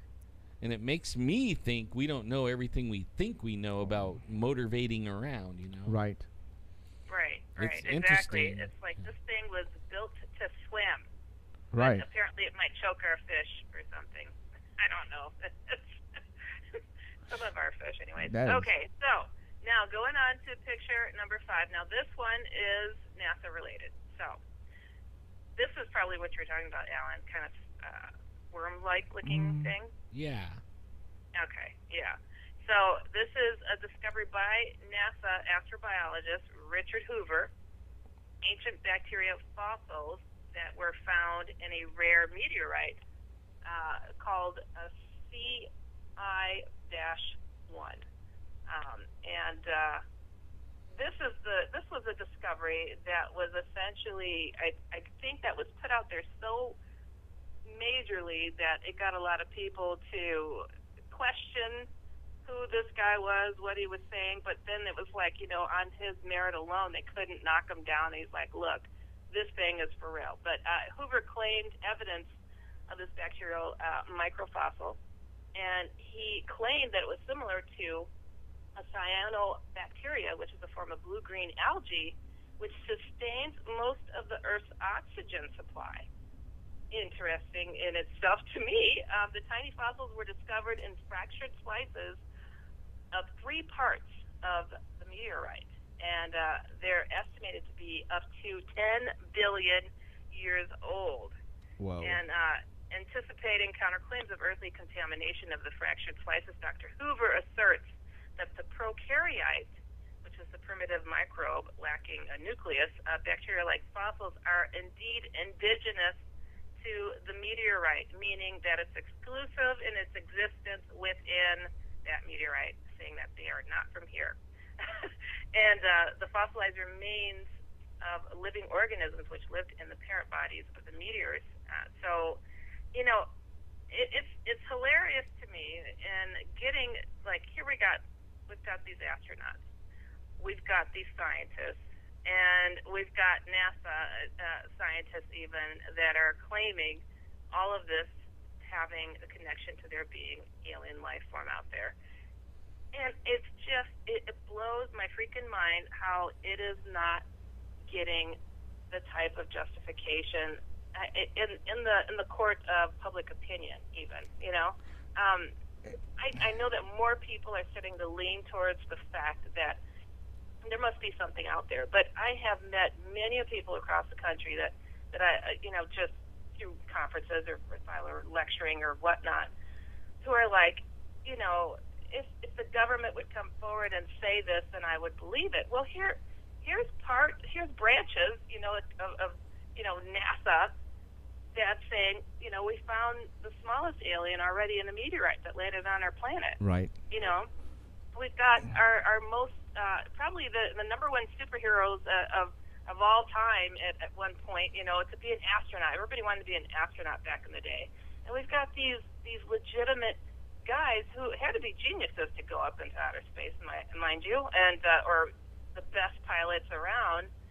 And they're all staking their reputations to say, look, it's happening. I don't think that, them stepping forward is going to, the general consensus, people say that, the government's not sharing this knowledge because, everybody is going to freak out. Well, you've got these superheroes of their time coming forward and they're telling their story. Right. And I don't see people freaking out. Well, you know what? Because they've done their job in the past, which is conditioning everyone in movies and in TV. You know, they're conditioning us for the big green alien that's going to kill everybody, that's 12 foot tall. You know, they're starting there first. And I think it's all meant by design. I think by little, they're going to eventually disclose. Because you're right. You know, why isn't everybody really talking about these type of little alien specimens, whatever they are? But I think what everybody is waiting for is the actual gray alien with the big head and 2 eyes to be found. Then that's when it's going to be big time. But they're conditioning us, you guys, and you know, right now, why aren't we freaking out? Because, you know, we don't know if this thing here can reproduce and invade our, you know, blood cells or DNA or whatever and take over. You know what I mean? I mean, who knows? It's like the blob. You know, you know, we don't know. So, I think it's all about conditioning. Yep. Could happen. You know, I think it's important to get these types of things back on the table, because it's like, you know, the older generation, I think, are probably one of the more difficult ones to persuade for these things to be a reality. And I think it's noble of these, you know, these heroes of the recent past, you know, to step forward and to just keep it real. And you think that it would, you know, sway people to lean in that direction of the older generation.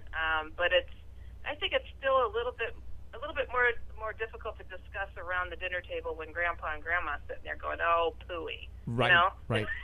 No, you're right. Like, it is. It's difficult. Yeah, It's because you know, your grandparents probably haven't seen Men in Black yet or Close Encounters, because that's just not their type of movie. So yeah, I agree. I totally agree. Yeah. So hopefully this, you know, I like to give a little background history lesson every once in a while, but I also have another little bit here to share too. Now, this one kind of peeved me a little bit, and I got to send you the link for this video. I thought I sent this one too, but this link didn't go through. But this gentleman, you see the picture of the guy there, this is from a snippet from a news in Canada. This was from November of 2014. This really, okay, this is just mind-blowing. So this guy, who's obviously shaken up even doing this interview, and he shares his video to these newscasters, you know, about this UFO that him and his girlfriend spotted, and they recorded it. And he goes on to say how this thing moved and how he felt like it was watching them, where he literally felt like it was an invasion of his privacy. And this newscaster lady, she's just so sincere, and she's listening to him, and, you know, so full of, you know, empathy and sympathy. And this guy is pouring his guts out, and he seems so nervous.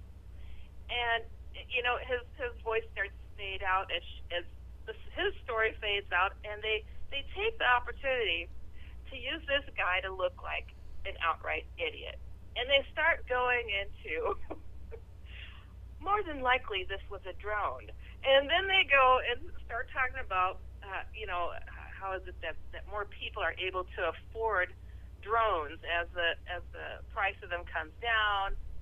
And then they break away to show public concern about dangers of drones being flown too close to people, and how it could cause injury, and that's against the law. And then after all of this, you know, these cutaways and breakaways showing these, you know, judicial people, the community, talking about the dangers of drones, and then they snap back to this poor guy who's sitting there, who's just like shaken up about what he saw, and it's like, you know, like he just said nothing, and I'm like, what on earth did they just do to this kid? I'm like, you know, what was the video? What they actually show on the video? Well, you know, you just saw it was difficult because it looked like a light in the distance, and it's strobing, and it's going behind buildings, and it's coming closer to them and it's going away. Okay, see, now something like that, I would have never brought to the news people, period. Just like a blob squatch. You don't bring that to the news because they're going to make fun of you. This guy is an idiot. Sorry, this guy's an idiot for doing that. I mean, not unless you have it 10 feet in front of you and you have the best quality, or you see windows or whatever. You don't bring a light to the news crews and tell them what you saw because they're going to call you an idiot. So I'm sorry, but this guy is totally wrong for doing this. So they wrote him off as it being like homemade or, something else. Little drones that everybody can fly around. Or a balloon or a Chinese lantern or whatever. Yeah. Yeah, poor guy. See, I'm of the mindset, it's like I applaud his courage. Well, I truly, truly do. But you're right. The news is not going to take it serious. No. They're always going to poo-poo it. If they give you the time of day, it's usually to their advantage, unless there's even if there's a whole bunch of people that are reporting it, they're still kind of skeptical and slow on their approach to even acknowledging anything. But I felt so horrible for him. I'm like, did they? Poor guy, I was gonna say, did they use the? Scare others off and keep them silent. Did they use the X-Files theme to start this particular? No, I was surprised they did. Okay. But really, the news likes to have stories like this. Yeah. Because then they make it they program everyone to laugh at everybody, right? Yeah. Let's make fun. If anyone talks about anything like that, it's funny. Yeah. Right? It's not real, it's funny, so laugh and make fun, and then all it does is drive everybody away from reporting things, exactly. Which is kind of sad. Horrible for him. Well, Absolutely horrible. Yeah. But that was his mistake, though. That was his mistake to even bother coming out to the open and trying to get this, because that's just no. And to be honest, they had his film showing on a TV screen behind his head. It was so itty bitty, they didn't even take the time to hone in on it. You know what I mean? They just put him out there like a putz and talk about the dangers of drones. Right. Couldn't believe it. Big mistake on his part. I would have never done that. Nope. Sorry. Oh gosh, okay. My goodness. Now the next thing that I've got is on to Odd Advice with me. Okay, because we've got some doozy emails. I've got a big monster one. I have not read this thing ahead of time. I like to be surprised about what some of these emails are. So, you guys ready for this? Yes, go for it. All right. Okay, it says, Dear Heidi, it says, okay, I consider myself to be pretty normal, level-headed person who lives a very common, mundane lifestyle. There have always been a few things about me that have been slightly left of center, but nothing off the charts. My mother and I share a sensitivity, we call it, to environments and people, sometimes so strong it causes us to leave a room, but nothing that would ever make us consider a change in occupation to a psychic or anything.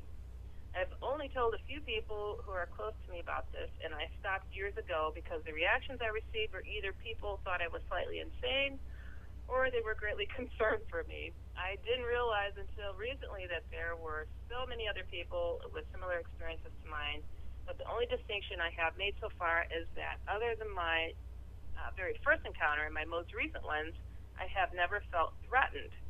I grew up as an only child. My father worked constantly. My mother spent the first few years of my life taking care of her sick mother. My point is I spent a decent amount of time coloring, watching TV, things of that nature. My grandmother was very sick with Alzheimer's, and one thing she used to do constantly was talk to herself in front of a mirror.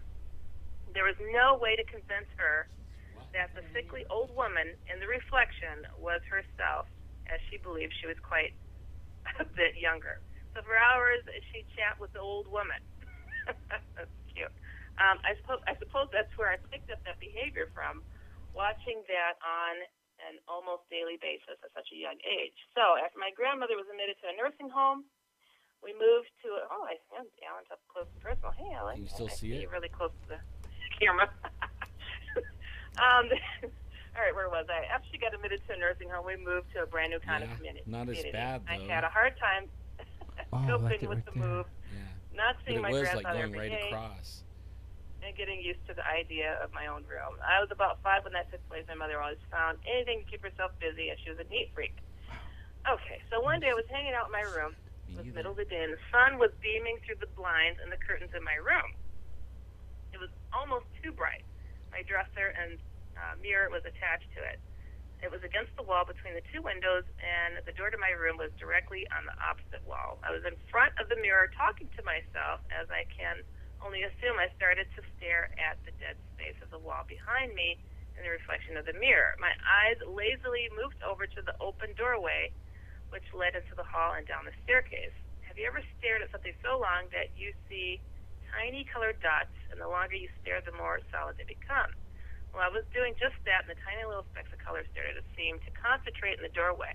After a short time, they started to take on a shape of a person. I had to blink, and that would always clear things out, those little specks of color, and return my vision to normal, but this time it did not. The person was becoming more and more solid by the second. He seemed to fill up the entire size of the doorway itself. Wow. And now the colors were becoming dark, black, and solid. Pure fear was the only thing I felt at that moment, and in a panic, I ran right through the figure to get downstairs to where my mother was in the kitchen. I remember that my heart was pounding so fast that it was thudding in my ears. My mom knew something was up as soon as she saw my face. She said, "Honey, are you all right? You look like you just seen a ghost." Famous last words. I didn't tell her anything. A gut feeling told me not to. After that day, this thing, man, person, or however what you want to call it, has been with me, not constantly, but close to it. When I was little, he was huge, at least the size of a 6-foot-tall man. I could never make out any details of his face, only there was no color to him at all, only a distinct outline of a very large man wearing what I would describe as a long coat and a hat with a decently sized brim. Over the years, as I grew in height, he seemed to as well. So his height relative to me was always the same. Oh, that's weird. That's weird. That's crazy. He was around a lot more when I was younger. And as I got older and busier, I didn't notice him as much. But if I had any significant life-changing events, he would be there, almost constantly for a few months after the event. I started to believe he was a guardian of sorts. Ooh, I've heard that a lot. I can never remember a time where he saved me from anything. As I said before, I'm sorry, did you say something? No, I was just laughing at that part. Oh, yeah. But as I said before, other than the first time I'd ever seen him, I never had any fear of him after that. When I was about 19 or so, I developed panic attacks, so severe that I believed I was going to have to be committed because they were controlling my life and ruining it. He was with me constantly then. I would wake in the night. He was there. If I had to drive anywhere, he was in the back seat. Ooh, I get those a lot too, I've heard. And I could see him from time to time in the reflection of the rearview mirror. If I couldn't see him, I could feel him. The best way I could describe it was an old, familiar, and heavy feeling, like he was taking up a decent amount of space in the environment near to me. When I changed boyfriends, jobs, addresses, he was there. That's why I thought he was watching over me. It turns out he was just watching me. About 9 to 10 years ago, I started a job at a place pretty close to home, and the people that worked there for a while told me that the place was built on Revolutionary War battlegrounds, and there were a lot of disturbances in the building. I only learned this after having quite a few experiences of my own. As I've said before, I consider myself fairly normal, and despite my past, I have a hard time believing in ghosts. I have a rational mind, and if I'm not able to find proof, I cannot take it for truth. But shortly after I started this job, my friend, quote, friends, was rampant in this new space. I liken it to the excitement of taking your kids to a new park and new things to play on. He was everywhere. I would sit at my desk and feel a breeze rush past me as if a person ran behind me. Given the setup of my desk, this could never have been the case. It happened so frequently that I started memorizing the cycle of the ventilation system, hoping that had something to do with it. But nope. I would be working and a shadow would move across my desk as if someone were standing directly over me, and I would whip around in my chair so fast to look behind me that I would be dizzy. Again, there'd be nothing. I would hear my name almost as a whisper. Nothing there was no one within 20 feet radius. In the corridors, we had those giant round mirrors at the end of each hall, and most days, especially in the morning, I would hear a second set of footsteps behind me, and I knew it was him. When I turned around, I couldn't always see him, but I could in the mirror's reflection. Ugh. I've heard those before, too. We had a lab that I would go to frequently, and while I would be in there, the 2 doors to the lab would open and slam shut, as well as some of the cabinet doors. I felt like I was going crazy trying to catch someone, human, and still breathing in the act, but there would never be anyone. I felt like he was playing with me and rallying the other spirits on the property to have fun with me. The turning point for me when I started to think that maybe having him around might be a bad thing was shortly after my divorce. My parents were none too pleased with me, as they were really still attached to my ex-husband and couldn't see my reasoning for the divorce right away. So I spent a great deal of time at my close friend's house instead of being home with them all the time to save arguments. She had 3 kids and a husband, far different from my lifestyle, but she and I had been friends since we were about 10. I never told her anything about my friend, and I don't know why. One night I was falling asleep on her couch in her living room, and I was staring toward the sliding glass door, and there he was on the other side of the glass, staring back in at me. But there was something a little different this time. There were red orbs where I would assume his eyes would be, and I could feel the energy in relation to him, and I'd never experienced that before, but I didn't think too much of it, chalking it up to lights in the parking lot in the distance and the fact that I was overly tired. The next morning, my friend and I woke up, and we were chatting over coffee. She looked like hell, like she hadn't slept a wink. I asked her about it. She told me that after she'd fallen asleep, she had a dream that someone broke into the house through the sliding glass door, murdered her children one by one, and was coming down the hall for her. That's when she woke up. I froze. I couldn't speak, and I certainly wasn't going to tell her anything about my friend and what had happened the night before. I just knew that spending a lot of time at her house with the kids wasn't a good idea until I could make some sense of things. I didn't find any resolve, but I did keep my distance a lot more after that. After that night, it seemed like he knew I was on to him, and the more I actually thought about him, trying to figure him out, the more he stayed away. I have to admit that I have missed having him around a little, but the few times he did show up, things felt different. The hair on the back of my neck stood up, and I was uncomfortable. I still see him from time to time, especially if I spend the night in a new place. He stands there watching from the corner of the room. The few people I did tell over the years offered advice like he must be your guardian angel or something. Maybe he's someone close to you that died when you were young. But none of those explanations fit the bill. When I clicked on the link to your website and saw the cover of your book, she's talking about my book, The Hat Man, on my main site, HeidiHollis.com, and the feeling that washed over me was indescribable, like immense hope and terrible despair at the same time. And the more I read, the worse it got. The figure on the cover portraying him is exactly as he's always looked to me. I knew I had to reach out to you, if only just to tell you of my experiences with him. I'd like to remain anonymous if that's okay with you. Just given the opportunity after 33 years to describe this in detail to someone who understands me means so much. And she just wanted to be called Jen. Well, you can get rid of that, right? I mean... Oh, yeah. How come she doesn't ask for help then?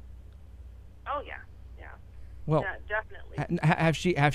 Is she just telling you the story, or is she asking for help? Well, this is the first time I'm reading through it myself here. I don't hear anywhere in there that she's asking for help. It sounds more to me like she's beginning to realize that this is no guardian, this is no friend. I've had many people who've had him look over their shoulders their entire lifetime, and they felt like he was a guardian too, and they would address him as a guardian angel. He watches over me. Well, what has he done? Well, he's done nothing. I'm not afraid of him. But then it's weird. Sometimes those lifelong people who have had a connection with him start to get the creepy feelings about him later on, and they're like, "Gosh, this guy's not good. He's not positive. What do I do about this? I think he's not good to have here." And it's strange. He develops this strange relationship where he becomes a welcoming presence because he has been there so long. It sounds like to me, this person is reading my book, so I spell out clearly what the heck you have to do to get rid of him. He is a beast of a sort, and literally, he's somebody that, because some of these people who have experienced him for so long, feel so comfortable with them, they'll defend him. And like this Emerald. person is not defending him, which is good.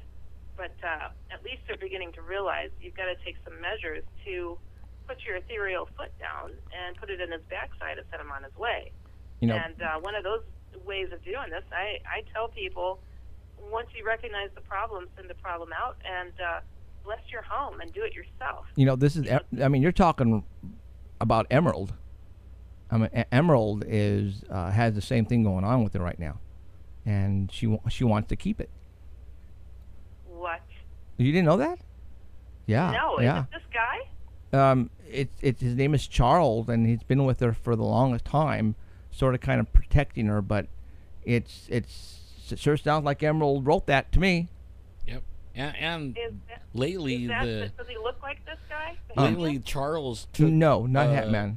He was like a shadow guy, but only now lately he's taken a dog form. Who? Charles. That's what Emerald was telling me. He's taken on the dog form, and you know it's like a. She says that when he takes that form, he's in a protective mode, or something like that. You know, like something's threatening him, and she was kind of insinuating we do kind of threaten it. Well, Emerald, yeah, Emerald has had this thing with her for a long time, since she was a little kid, and she has learned to live with him and does not want to get rid of him, thinking that he can use his powers eventually wherever she goes, as far as the profession, FBI or military or whatever. But she does not want to get rid of him, and there you go. Yeah, he How empowers. does what does he look like to her again? An older gentleman, maybe 50s, 60s, white hair.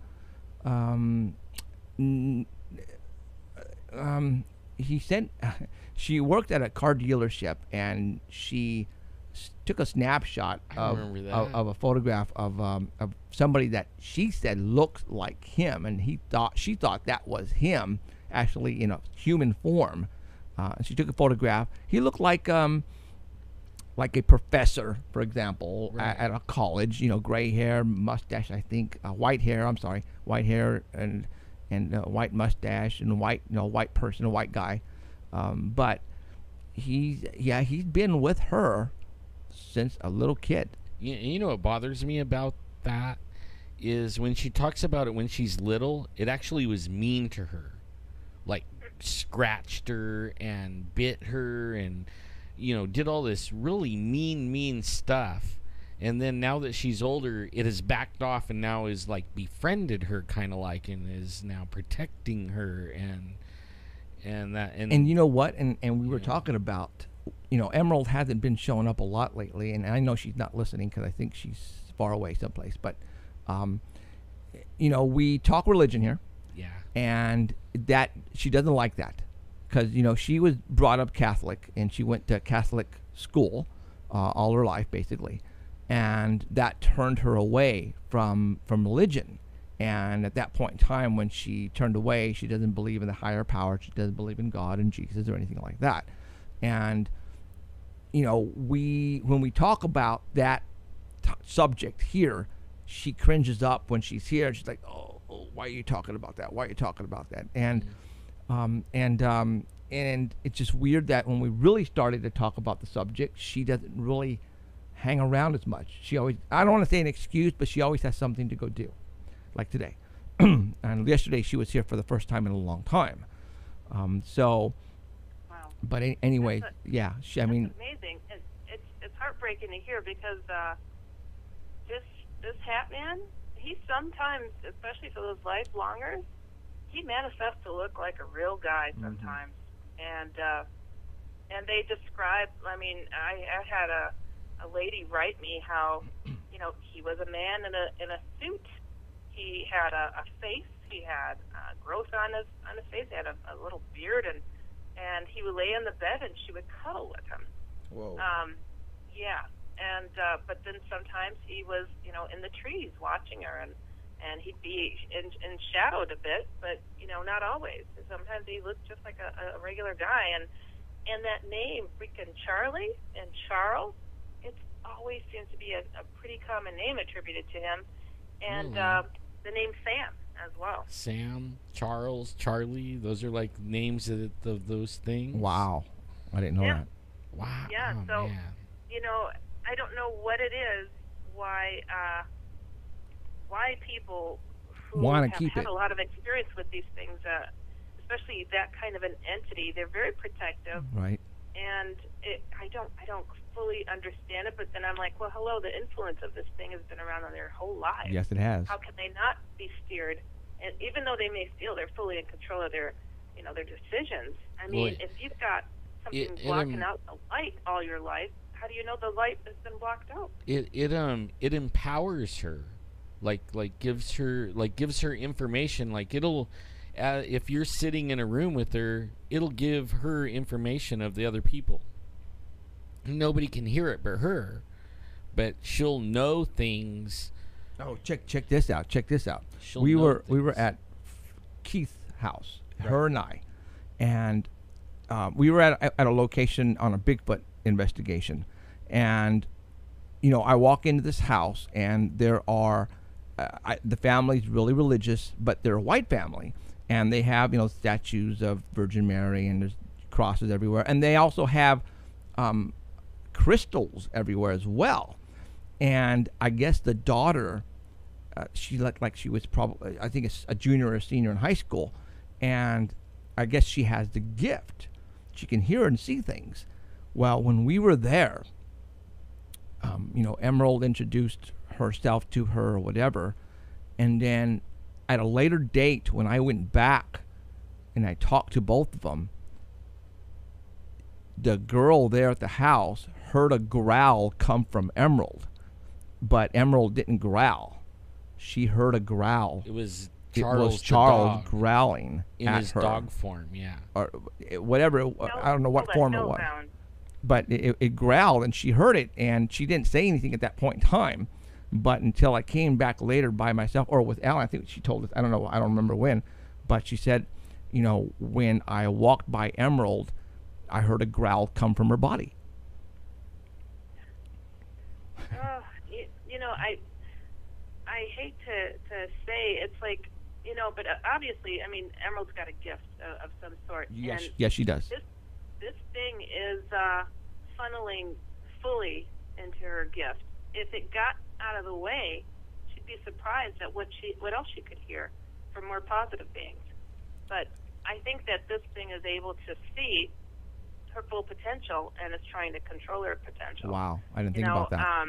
I felt inundated for years with dark, evil things coming my way, shadow people, you know, negative alien beings that tried to come at me, and, you know, all sorts of odd things. Being in a haunted house, growing up in one, and you start to feel targeted, and you're like, my gosh, what is the problem? But then, once I was able to get over the fear of all this stuff I was experiencing and be able to clear those out of the way, I saw angels. I had experiences with Jesus. I mean, you know, the list grows, and I'm like, wow, you know, these dark things were clouding up and funneling all my energy where I wasn't able to see what else there was to see and experience. I mean, you know, did I feel special that these dark things were coming my way? No, but a lot of people do, and so they don't want these things to go away. And it feeds into your ego. Well, I'm powerful, I'm special. These people that get abducted by aliens, I'm chosen, you know. Oh, sure, they're probing me and hurting my kids, but I am special, and I'm not going to send them away. And it's a sad situation. I think that ego has to be left to the side, you know, and to just, you know, be true to your spirit, you know. I mean, I think that everybody's soul kind of cries out to a higher power, and some get funneled to go to another power. But I think that when we look at what may have created us and where we originate, I think then people can have a pure thought of, you know, gee, this may not be the best for me. And like with this letter, I think that this Jen is coming to the realization, I've got to clear this thing. This thing is not good to be around me. And, you know, even venting to talk about it, and as she stated, the more she learned, the less he came around. with knowledge comes power, you know. So I think that that says a lot. And I think when we get knowledge to know better, that it's our responsibility to share and try to help the next person to realize, you know, I'm here if you want to learn something new. Right. Yeah, I think that's where she's coming from, but I think she definitely needs help, and I don't know how much longer she's going to stick around, to be honest. I don't know, you know, and that's what we're going to talk about tonight. So, all right, Heidi, we got to let you go. We seem to like have the conversations, you know. As always, I always have some juicy ones for you. I'll try to bring them to you. Right on. All right, Heidi. Those good ones. Thank you very much. We shall see you next Sunday, okay? Awesome. Good night, Heidi. Thank you. See you in a week. Okay, good night. See ya. Bye. I see you in a week. No. So let's talk about Emerald really quick. You know, Emerald is young. Yep. Okay, she is basically starting her life, and a 4.0, and she has a life. So being that young, you know, I'm sure, you know, with a boyfriend and everything, she wants to do stuff, especially on the weekend if she doesn't work on the weekend, and if she works during the week. So, we're probably going to need a backup replacement just in case. Eventually, she says, you know what, I can't come anymore because of this or that. And you know, granted, she sits down and she monitors the dark matter network route on the laptop. And, you know, we talk to her as well on the microphone, but we sort of kind of need somebody to do that for us. And Alan, you know, obviously can't be looking at the laptop all the time because he's chatting away on the iPad and we're talking back and forth, and sometimes we miss cues. And so what we're saying is we are going to probably start looking for some help.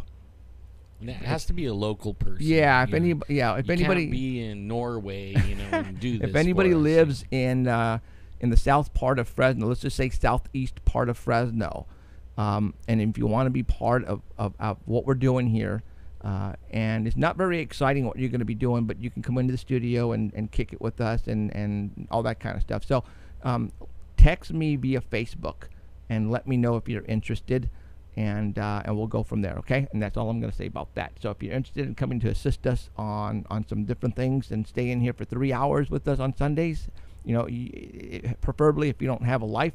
But it also comes with perks. Oh, yeah, absolutely. Like when we go on these investigations, you get to be on the inside and track, so you go too if you want. Right.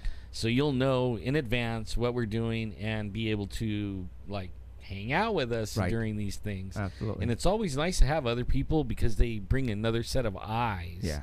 And they see it different than all of us. And actually sometimes when you have 3 or 4 people, you figure stuff out when it's only 1 or 2 of us who are standing there and we're like clueless. Right. You know? So yeah, there are definitely some perks involved. So obviously no money involved because obviously we're not getting paid.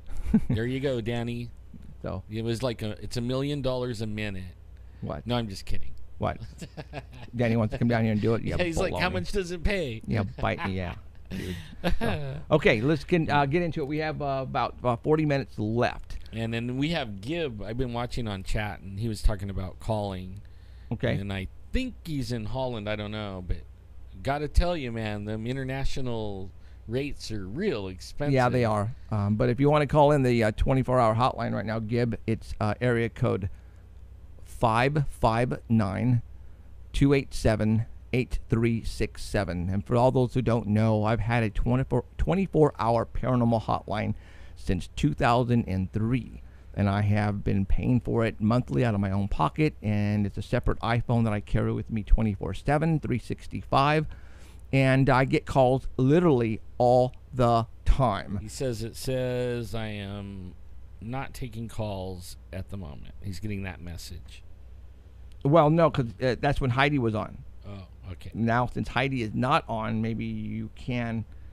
Yeah, we had to turn it off because it kept on. You heard the beeping earlier when that person called, and it kept beep, beep, beep, beep. That was somebody trying to call in, so we turned it off. So no, I should get it. If you're calling, I should get it. If you want to call in from Holland, you said? Okay. Yeah, and Zach, if you have 3 hours or really like 4 or 5 hours on a Sunday night, Well, no, not 4 or send us 5 hours. well, I mean, it's like a 3-hour show, so a little bit before and a little bit after. Yeah, so. about 15, 20 minutes before or after, half hour maybe before. And it depends. Like sometimes we do a TV show and then we have to come in and move everything around. But, so, okay. So if you have a little bit of time, all right. So let us know. Let's go ahead. I'm going to put up a couple of. We get fan mail. Yeah, we do. We get fan mail, and we get hate mail too. And we get a lot of hate mail as well. Yeah. And hey, it cancels each other out. So hey, if you're doing something right, then obviously you're going to get good mail and bad mail. It's just the way it is in this business. Yeah, I make the big bucks here. Like I made like $2.98. Isn't that cool? So okay, I'm just kidding. All right, so I'm gonna put up a couple of, and I'm gonna read actually for those people on the listening to us right now at artbell.com. I'm gonna go ahead and give us. Okay, we have somebody on chat saying that we're letting a big story go, and a Bigfoot story that we've known about and we didn't follow up on, and I'm not even sure I even know what they're talking about. Maybe you do, like Diddle Dum. Does that ring a bell? Who? Diddle Dum or something like that. And they're saying that we're not investigators. These people seen a Bigfoot. They have white vans parked in front of their house right now. They're knocking on the door. An antenna came up. What? That's what's going on in chat. And I mean, some of the chat people are like, "Don't fall for it," But then you never know. You know what I mean? Like, but only we don't. I don't. I was. Oh no! This Diddle Dum, I think it's one of the trolls. Then is it for sure? Like, yeah, no. There was another guy that was trolling last week, and his name was Diddy, and he was just letting us have it. Okay, so and then all of a sudden this Diddle Dum comes up out of nowhere, and I think that's the troll. Well, they're actually saying they have like Bigfoot information, and we should be contacting them. But this is the first I've heard of it. They don't. They don't. Won't do Facebook. They won't do. So I don't know how. He didn't send us a form on the paranormal website, central.net website. I mean, send us a form. I mean, fill out the form and tell us what's going on, because I've never heard about whatever you're talking about. So all right, let's go on. That's what I'm saying. We got to have information. We can't do anything without information. Right. So okay. Most everybody gives us lots of information. I don't know when this came in. I'm just going to say it really quick. It says, great show. This is the best show on the airway. Found you about 4 months ago. Can't wait for Sundays. DCT. All right. Let's go with another one. And it says, hello, Paranormal Centralities. Wow, that's a long one. Your show about preparing for disasters have been great. And for those who don't know, about a month ago, I did a part 1, part 2, how to prep. And apparently it's doing really well on views. And people are really digging it. And okay, cool. I mean, all I did was talk about what I have been doing, my stuff that I've been prepping. And to be honest, I have never seen anybody talk about what they have and show what they have like I did. And I think I was blowing a lot of people away. And anyways, I really think that everyone should have a week's long food supply and water on hand at the very least. Hardly anyone that I know is prepared for even a couple of days without electricity or without the grocery stores being restocked every day. I started gardening in the modest suburban backyard 3 years ago and have realized how difficult it is to grow your own food, but at the same time learned an immense amount of information through trial and error. If the SHAT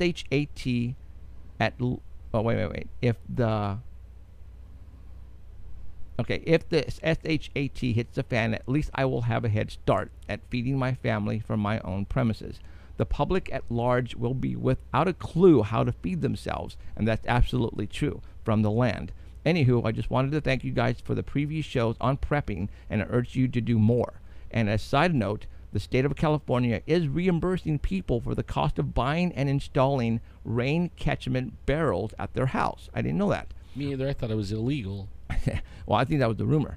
I bought and installed 4 with totally capacity of holding over 420 gallons for my garden. Keep up the good work. I got to look into that. I didn't know that. Pliskin, that's another one. And then last one here really quick.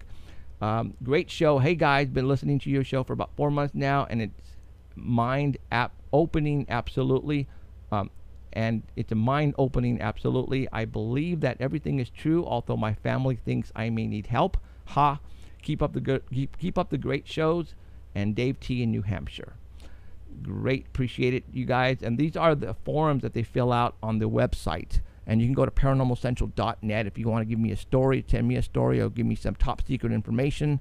Go to the paranormalcentral.net website, and there is a contact form you fill out. Really simple. Only 2 things you need to do is your email, your name, and you fill out the blank space and whatever you want to say, and it goes right to me personally. Alan gets a lot of emails because of the comments people leave on the YouTube video comments, but obviously he can't read every single one because he literally gets thousands. And if you want to contact us, the YouTube comments is not the way of doing it. Go to the paranormalcentral.net website and fill out that form. If you want it to go directly to us, I will get it. And if you want it to go to Alan, I will forward it to Alan. If you want it to go to Danny, I will forward it to Danny. Or if you want it to go to Emerald, I will forward it to Emerald. Not a problem. The problem with like people leaving comments on YouTube is YouTube emails me. All I get is like a YouTube thing, and we have, I don't know, 100 and some odd videos up, and everybody's watching them and commenting on all those videos, right? Mm-hmm. And they just fly by. I mean, it could be 50 comments. I mean, like, the average is 250 comments every 28 days or something like that. And it could be sometimes as high as 700. Right. Okay, no, Danny just sent me a message, and he's saying that the guy on the who's the chat about the Bigfoot stuff is talking about the lady from Oakers. Like, how come I remember. Yeah, he's saying, how come we haven't gone yet? Because we have lives, and as soon as the weekend pops up that we can go. Like, for example, this weekend I worked yesterday and I worked today 8 hours each day. Okay, so I have a family, I have a mortgage. You know, if I was making $1 million here and I was getting paid for all of this, then I would, not have a full-time job where I work at AT&T, and I would not, I could do what I would love to do. It's continue doing this full-time 24/7, but that's not the case. And the same, like with me, I have a broken toe that is messed up, and then I have a bum leg where I'm actually working on getting a vascular surgeon, and I have 80% of the artery in feeding my right leg is blocked. Like, it's 80% blocked. Trust me when I say 20% is only feeding the leg with blood oxygen. Right. And they want to go in here, like, I don't know when. I'm working on that for an appointment. Should we?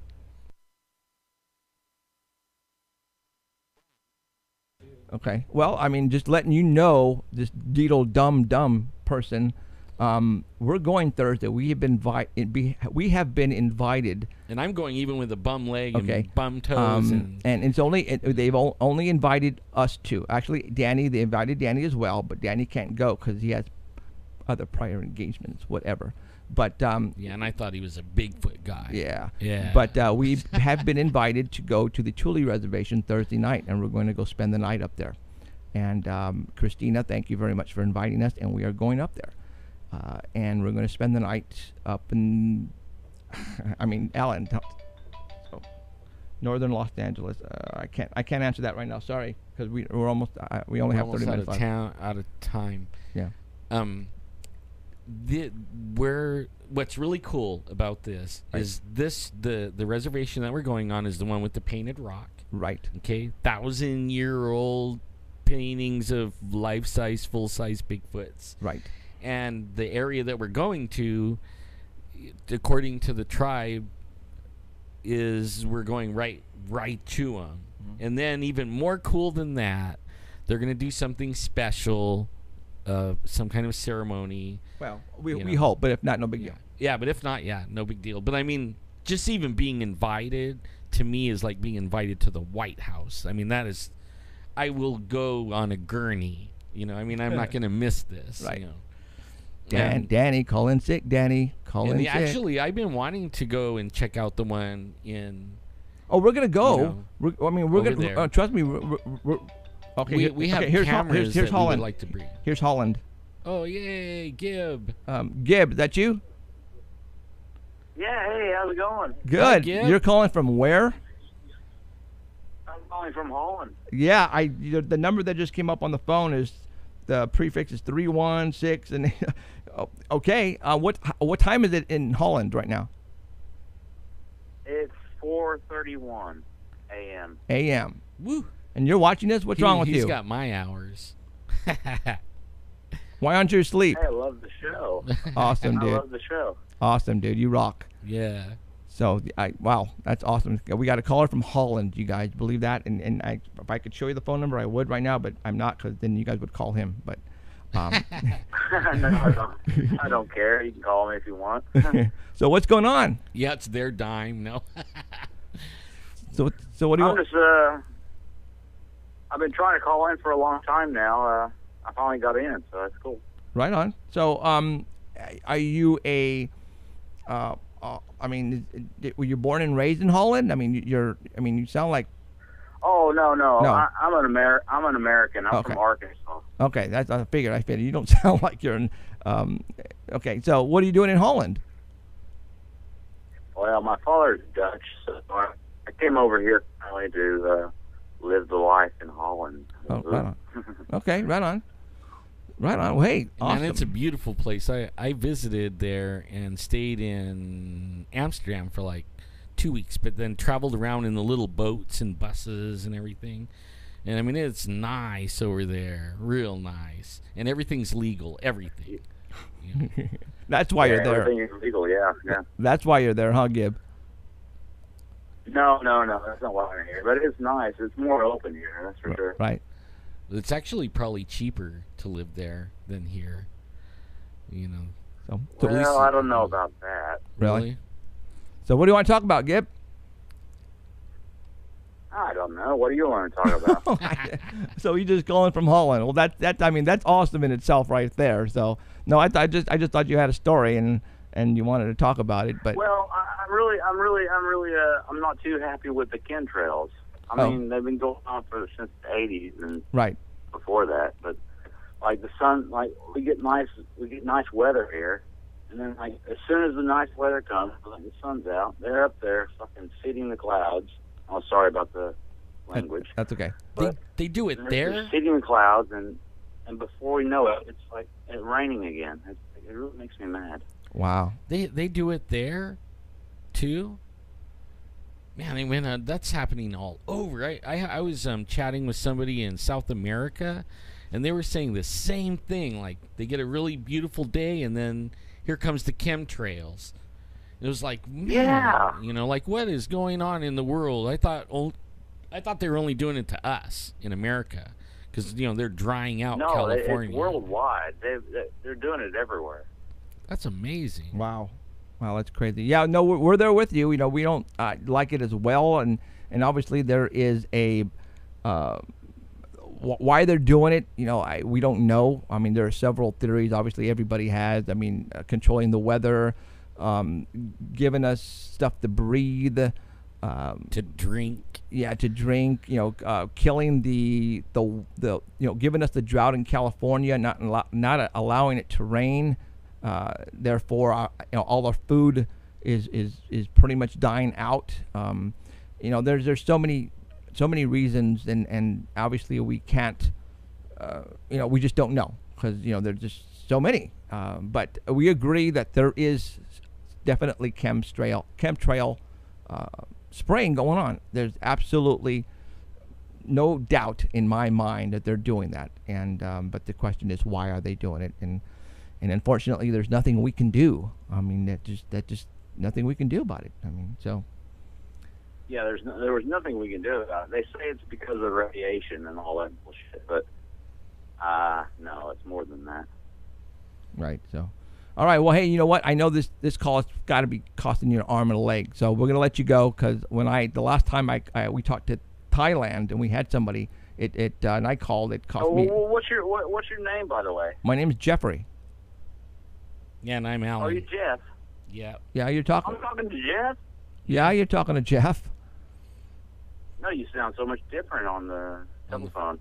Oh, no. I wonder if it's because he's using like a $15,000 microphone. Well, I don't know, but no, you're talking to Jeff and well, you're talking to Jeff and Ellen, dude. Who do you? Oh, I'm talking to Jeff. Oh, cool. Say hi to Alan. Well, you're talking to him too, dude. Hi. Who do you think you're talking to all this time? Oh, cool, dude. I'm talking to you awesome. too. I love you guys. Look on the screen. I'll give you. I'll shoot you. Well, the I don't. peace Yeah, I don't sign. know if you actually can see us or not, but no, no, you've been talking to both of us, man. Yeah. Oh, cool. Yeah, I got you on the laptop here. Okay. I was just talking to you. I didn't know I was actually on the air. Oh, yeah, you're on the air. You've been on the air since we first talked. Oh, that's funny. Oh, cool, man. Yeah, you made it on the air, and all the chat's going to be chatting at you now. I made it. Yeah, you made it. Oh, yeah, you made it. So everybody's been listening to you now for the past 5 minutes from Holland. Oh, God. They're like, what a drunken guy this guy is. Roll one up for me. That's funny. So, all right. Well, hey, like I said, it's got to be costing you. The last time I talked to Thailand and I didn't have long distance on my cell phone, it cost me $200, dude, for an hour. So. No, it doesn't cost me much to cost America. No? All America, it doesn't cost me anything. Okay, that's cool. All right, I just Yeah, wanted to make sure. they just rape the American people that call out of the country. Boy, yeah. that guy, boy, did I get raped on that call. Mm-hmm. To $100 in the hole. Next time we'll Skype. Yeah. And then it'll be free. No, yeah, we got the whole. Yeah, well, see, we're Skyping right now to the Art Bell people, and now I figured out how to do the Skype thing on the cell phone, and also have video transferred to a bigger screen, so we can have the person behind us talking to us via picture, and so we got it figured out now finally. So all right. Cool. So all right, Gib. Thanks for calling, dude. I appreciate it, and I really appreciate you getting up early in the morning like that at 4:30 in the morning to watch our show and listen to our show, dude. You rock. You rock, man. Oh yeah, I love it. I love you guys. Awesome. Thank you so much. All right, dude. You take care. Go to sleep. All right. No, I'm gonna stay up and watch the end of the show, eh? Okay. Oh, right on. All right, Gibbs. Take care, dude. Good morning. Hey, Jeff, Good night. Alan. Yeah. Yeah. Love you guys. Right on, dude. Thank you, man. Back to you. Thanks, dude. Appreciate it. Laters. See ya. Later. That was seriously, guys. I'm not going to be able to sleep tonight because we got a call all the way from Holland. Look at the number that just came up. Wow. That's a prefix of +30. It says +31 space 6 space 86 space 46, and I'm not going to tell you the 4 numbers after that because that's probably his home phone number. But dude, that's crazy. His phone sounded really good for that. Wow. Phone too, huh? Talking to Holland, you guys. I'm flattered by Yeah, that. I ain't going to be able to sleep. That's incredible. So, all right. Well, I guess we're done. Talking to Holland. Just kidding. We got 20 minutes left. So, let me look on the. My wife Cheryl Diane, whatever her name is, and you know what? People are freaking out because I say that. So let me just go over why I say that. Her real name is Cheryl. Her middle name is Diane. Well, her real name's Diane too, but it's her middle name. It's her middle name, and she goes by Diane, my last name, on Facebook. And let's just say she tries to be incognito type, kicking it on the side and not try to be in front of everybody. But sometimes I forget and I call her Diane and Cheryl or whatever. So now when you hear me say Cheryl, Diane, or whatever her name is, I'm talking about the same person. Right. Okay, just to let you guys know. And when he's really mad, he says her last name with it. Cheryl Diane Gonzalez. Damn it! Yeah. See, when I was growing up, I thought that was my name. Alan, damn it. Yeah. Mm-hmm. I can understand where that came Alan, from. damn it, shut the door. Alan, damn it, don't leave your shoes right there. See, you'd be in a troublemaker, definitely, dude. So, all right, let me show you a photograph that my wife, Cheryl Diane, whatever her name is, she got a magazine off the, when you go to the grocery store and there's a magazine on the side. I don't know what magazine this was, but check this out. There is albino kids in Africa. I mean, there's an abundance of albino kids in Africa, but they're turning out that majority of them are coming out blind. What? Yeah, look, and what this magazine article was about a doctor here in the States who's going to Africa to give all these kids glasses. They're not 100% blind, but they're like 80, 90. I don't want to say 80, but they need glasses desperately because their eyesight is so bad. But is it because there's no pigmentation? I don't or know. Something? I don't know. I would have to read the actual magazine article per se, but because this is something that I just wanted to show everybody. But I'm showing everybody right now. It's coming up on the screen. Yeah, it's green. But albino kids are being born in Africa, like a lot of them are, and a majority of them, their eyesight are really bad. So I just wanted to throw that out there because that's something where I didn't even know albino kids was a major thing in Africa, which is blowing me away. But I wonder if it's like, okay, I know people might think I'm really getting out there now, but I was doing some research on DNA. Mm-hmm. And people working on DNA and I started off with the aliens. Mm-hmm. The aliens are taking people's DNA, right? And they're trying to mix it, and they're making hybrids or whatever. If you have a lot of melatonin or pigmentation, it's harder for them to work on the DNA, at least for our scientists, right? Okay. So what if these aliens, are experimenting? Yeah, and they take away people's melatonin so that they can splice the genes in the DNA better. You know what I mean? And Africa would really be the hardest one to work on because they have the most pigmentation, right, or melatonin or whatever they call it in there. I mean, it's just some thought, well, but I just found that weird. It is weird. That is weird. Population of albino people in America, and obviously I don't know what that is, but apparently it is very bad in Africa. Yeah, and it's not. I mean, I know a few on Facebook. I have some friends that, and they have some in South America, and they actually have grouped together, and they have a group on Facebook and they invited me to be in it. Right on. Okay. And it was all because I was talking about what I just talked about, like a while back. Right. Let's get back into the. I mean, it really ticks me off when somebody comes on chat and says, "You guys are not really investigators because why haven't you gone to that lady's house yet in Oakhurst?" Well, the only time we get to go is usually on the weekends. Right. Okay. This Friday I have off because I work today, Sunday, to take that Friday off. So that's giving me that Friday off. So now I can go Thursday night and Friday. And the reason why they suggested a weekday is because not everybody can go to this location. You have to be invited, or I found out right now, they put a stop to where we're going. Right. To shoot, put quotes, white people. Right. If you're not a Native American or they're part of their tribe, then forget it. But they made an exception for us here at the show. And like Alan was saying, that's just totally awesome. It's like being invited to the White House, okay, to me. So we are tremendously honored to go where no white man has ever gone. I mean, literally. And that's what we're doing Thursday night. So and the Bigfoots are known to be all around. And so don't say we don't go out, because we do. All right? And, we're trying to get a good time to go up there. And like she said, though, the guy who's, I don't know if he's been listening to us, the apple season is not until the fall. Granted, maybe there are Bigfoots around there right now, but... we're going to go drop by on a weekend, and we're going to go and talk to her and we're going to walk around, and we're going to get to know her, and that way we can go back there, hopefully a lot. And I think she will accept us, definitely. A lot of what a lot of people don't know is also we're busy with a lot of other stuff. But we're making plans. Like, we have cameras everywhere, right? But they're not here. They're everywhere. So we have to, in order for us to go and investigate... I can't remember her name, but only the girl, the lady in Oakhurst. We need cameras, so that means we have to go to several different locations to get some cameras. Correct. And to take there. Correct. And we even had one burn here recently. I think. Yeah. Right. One is gone. I retrieved one.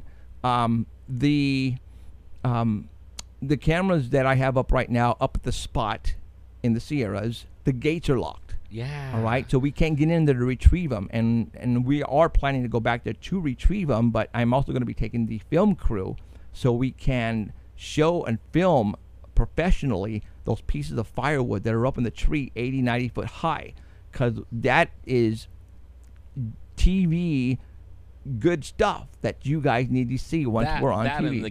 And the gate being locked. I mean, well, every Memorial Day since David has invited me since 2007 has been open. Actually, there never used to be a gate. Yeah.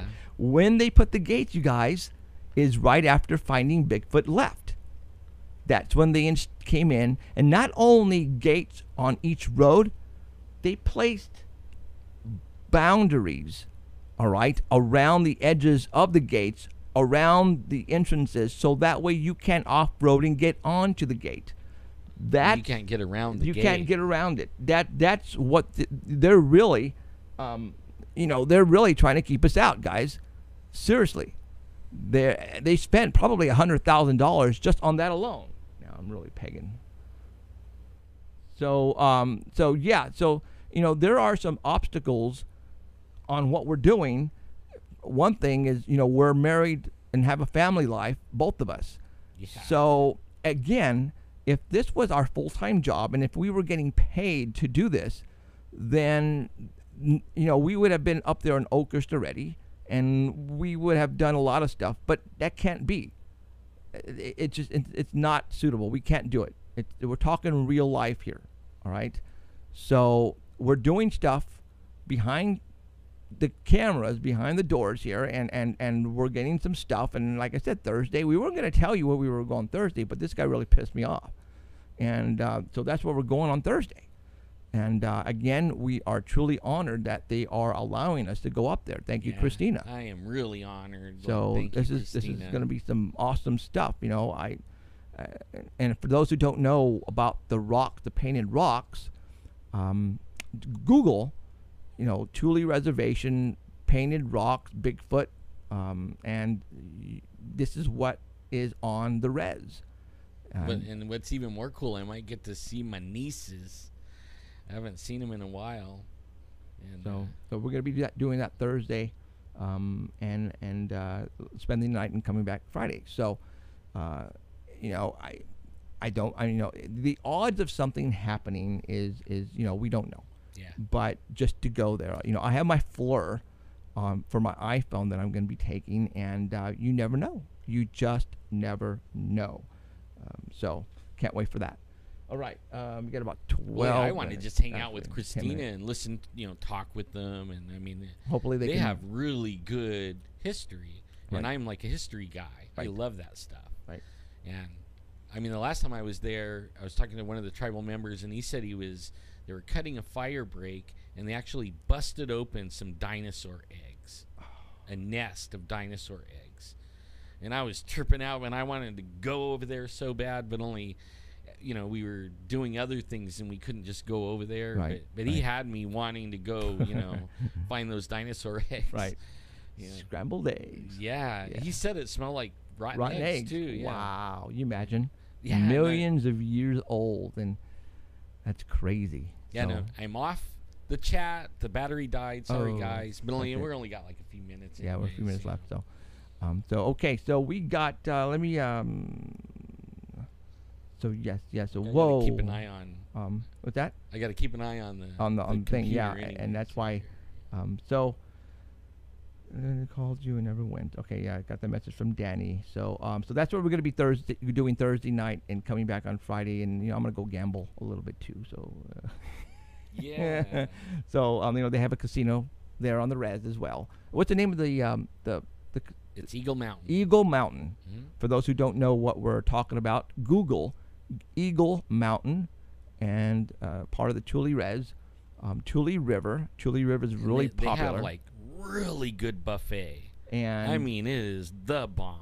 And that's one of the things that we don't skip every time we go there is the buffet. Oh my God! Right. So it is good. We'll have to do that on Saturday or on Friday when we leave. Go to there and munch down. Oh man. And again, Christina and whoever is going to go might treat, obviously. So, all right. So, can't wait for that on Thursday. I'm looking very forward to that. I got to get all my toys organized and ready. My cot. And I get to use, like, JJ sent me a big old spotlight. And the other night, you know, and to use for Bigfooting, but I mean, or camping or whatever. Right. But the other night, I was aiming it at a cell phone tower that's like a little over a half a mile away from my house, and I lit it completely up.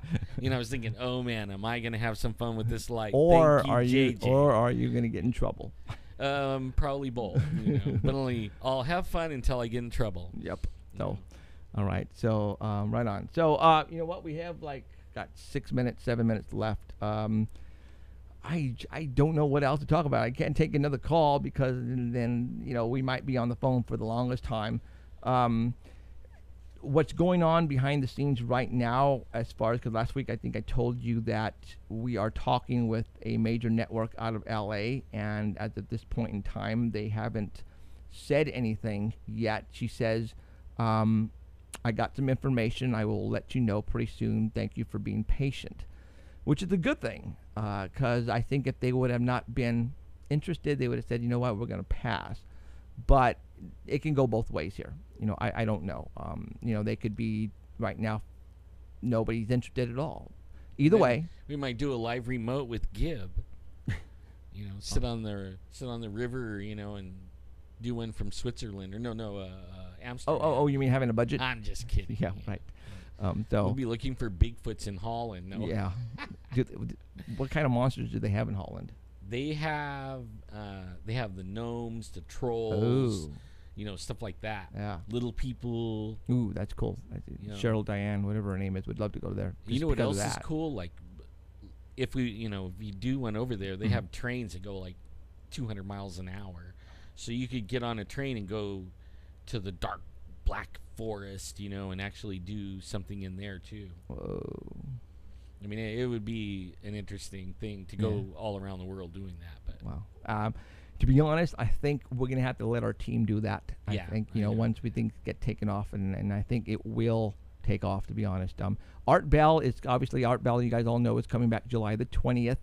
You know, he was going to come back just via internet on the Dark Matter Network, but he, the way things are going, the radio stations are contacting them left and right, and they are securing Art Bell for their station. As a matter of fact, I believe 1680 AM here in Fresno, California, snagged Art Bell's show, which will be every Monday through Friday from 9 to 12, and it's going to be via AM and internet. So, you know, if you're, I don't care, worldwide, in Holland, you will be able to listen to Art Bell via the internet on the Dark Matter Network. You know, for those people, the older folks who don't really care much for the internet and the computers, you know, they can go back to their AM. And if there's one that picked them up. Well, yeah. Well, no, they have a lot of radio stations already signing on. Isn't that cool? That's so cool. So he's going to be coming back. Congratulations, Art. That is big cool, time, man. And glad that we're going to be able to be part of the Dark Matter Network, because now it's really going to be taking off, and I can't wait for that. Now, from what I understand as well, 15 stations. 15 stations 15 so far. Stations. So far, it's picked them up in 3 minutes. Okay. Now, from what I understand as well, on July the 19th, which is the day before July 20th, they're going to be doing a test run of Art's show right after our show at 9 o'clock, I believe. And he's going to come on the air, and I don't know for how many hours, but on July the 19th, Art Bell is going to come on a Sunday right after us, and he is going to be broadcasting to the masses, and they're going to be testing out all of the equipment, because the day after is going to be his actual real set time and date, which is at 9 o'clock to 12 o'clock p.m. 3-hour show, Monday through Friday. Art Bell is returning for sure now, for a fact. And apparently they have gotten and purchased all of the toys and whistles that they need to do this correctly, because all of the radio stations are, and we're talking AM, FM, we're talking Skype, we're also talking what was that? Shortwave. Shortwave. Thank you. And Thank you, Keith. And they are so he's going to be, like I said, he's going to be broadcasting just to the masses any which way he can. You know what's cool is, from what I understand, like, you know how everybody gets high def TVs, 1080p, right? You know? Well, the audio is going to be high definition audio, right? Like 1080p. So I mean, like the best audio signal you can get. Yeah. So they did, actually they just finished installing all this stuff. Today they actually took some Skype callers, so they can check out the Skype for call-ins, and everything worked fine from what I understand. So, all right, we got about 1 minute left. I want to thank everybody for showing up tonight, wherever you may be. If this is your first time, I hope it's not your last. And we like what we're doing here, and we're going to keep doing it. And we're going to go up to the mountains, and we're going to look for Bigfoot on Thursday, and hopefully we'll have something to talk to you about on Sunday. But if not, we're going to have a great time either way. Yep, we always do. Yes. So I want to thank you very much. Again, Gibbs calling from Holland. That's crazy. All right. So, all right. Thank you very much, everybody. Thank you for showing up. And my name is Jeffrey Gonzalez with Alan Thomas and Danny Valderrama and Heidi Hollis. Thank you for being here. Emerald. Appreciate it. Forever and we will see you Emerald next Sunday. Remember to keep your eyes to the skies, and I hope you witness something that you cannot explain. Good night. You have been listening to Paranormal Central with Jeffrey Gonzalez and Alan Thomas. Broadcasting worldwide at ParanormalCentral.net and on ArtBell.com. Stay tuned for next time. Remember to keep your eyes to the skies. And we hope you witness something you cannot explain.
Clear.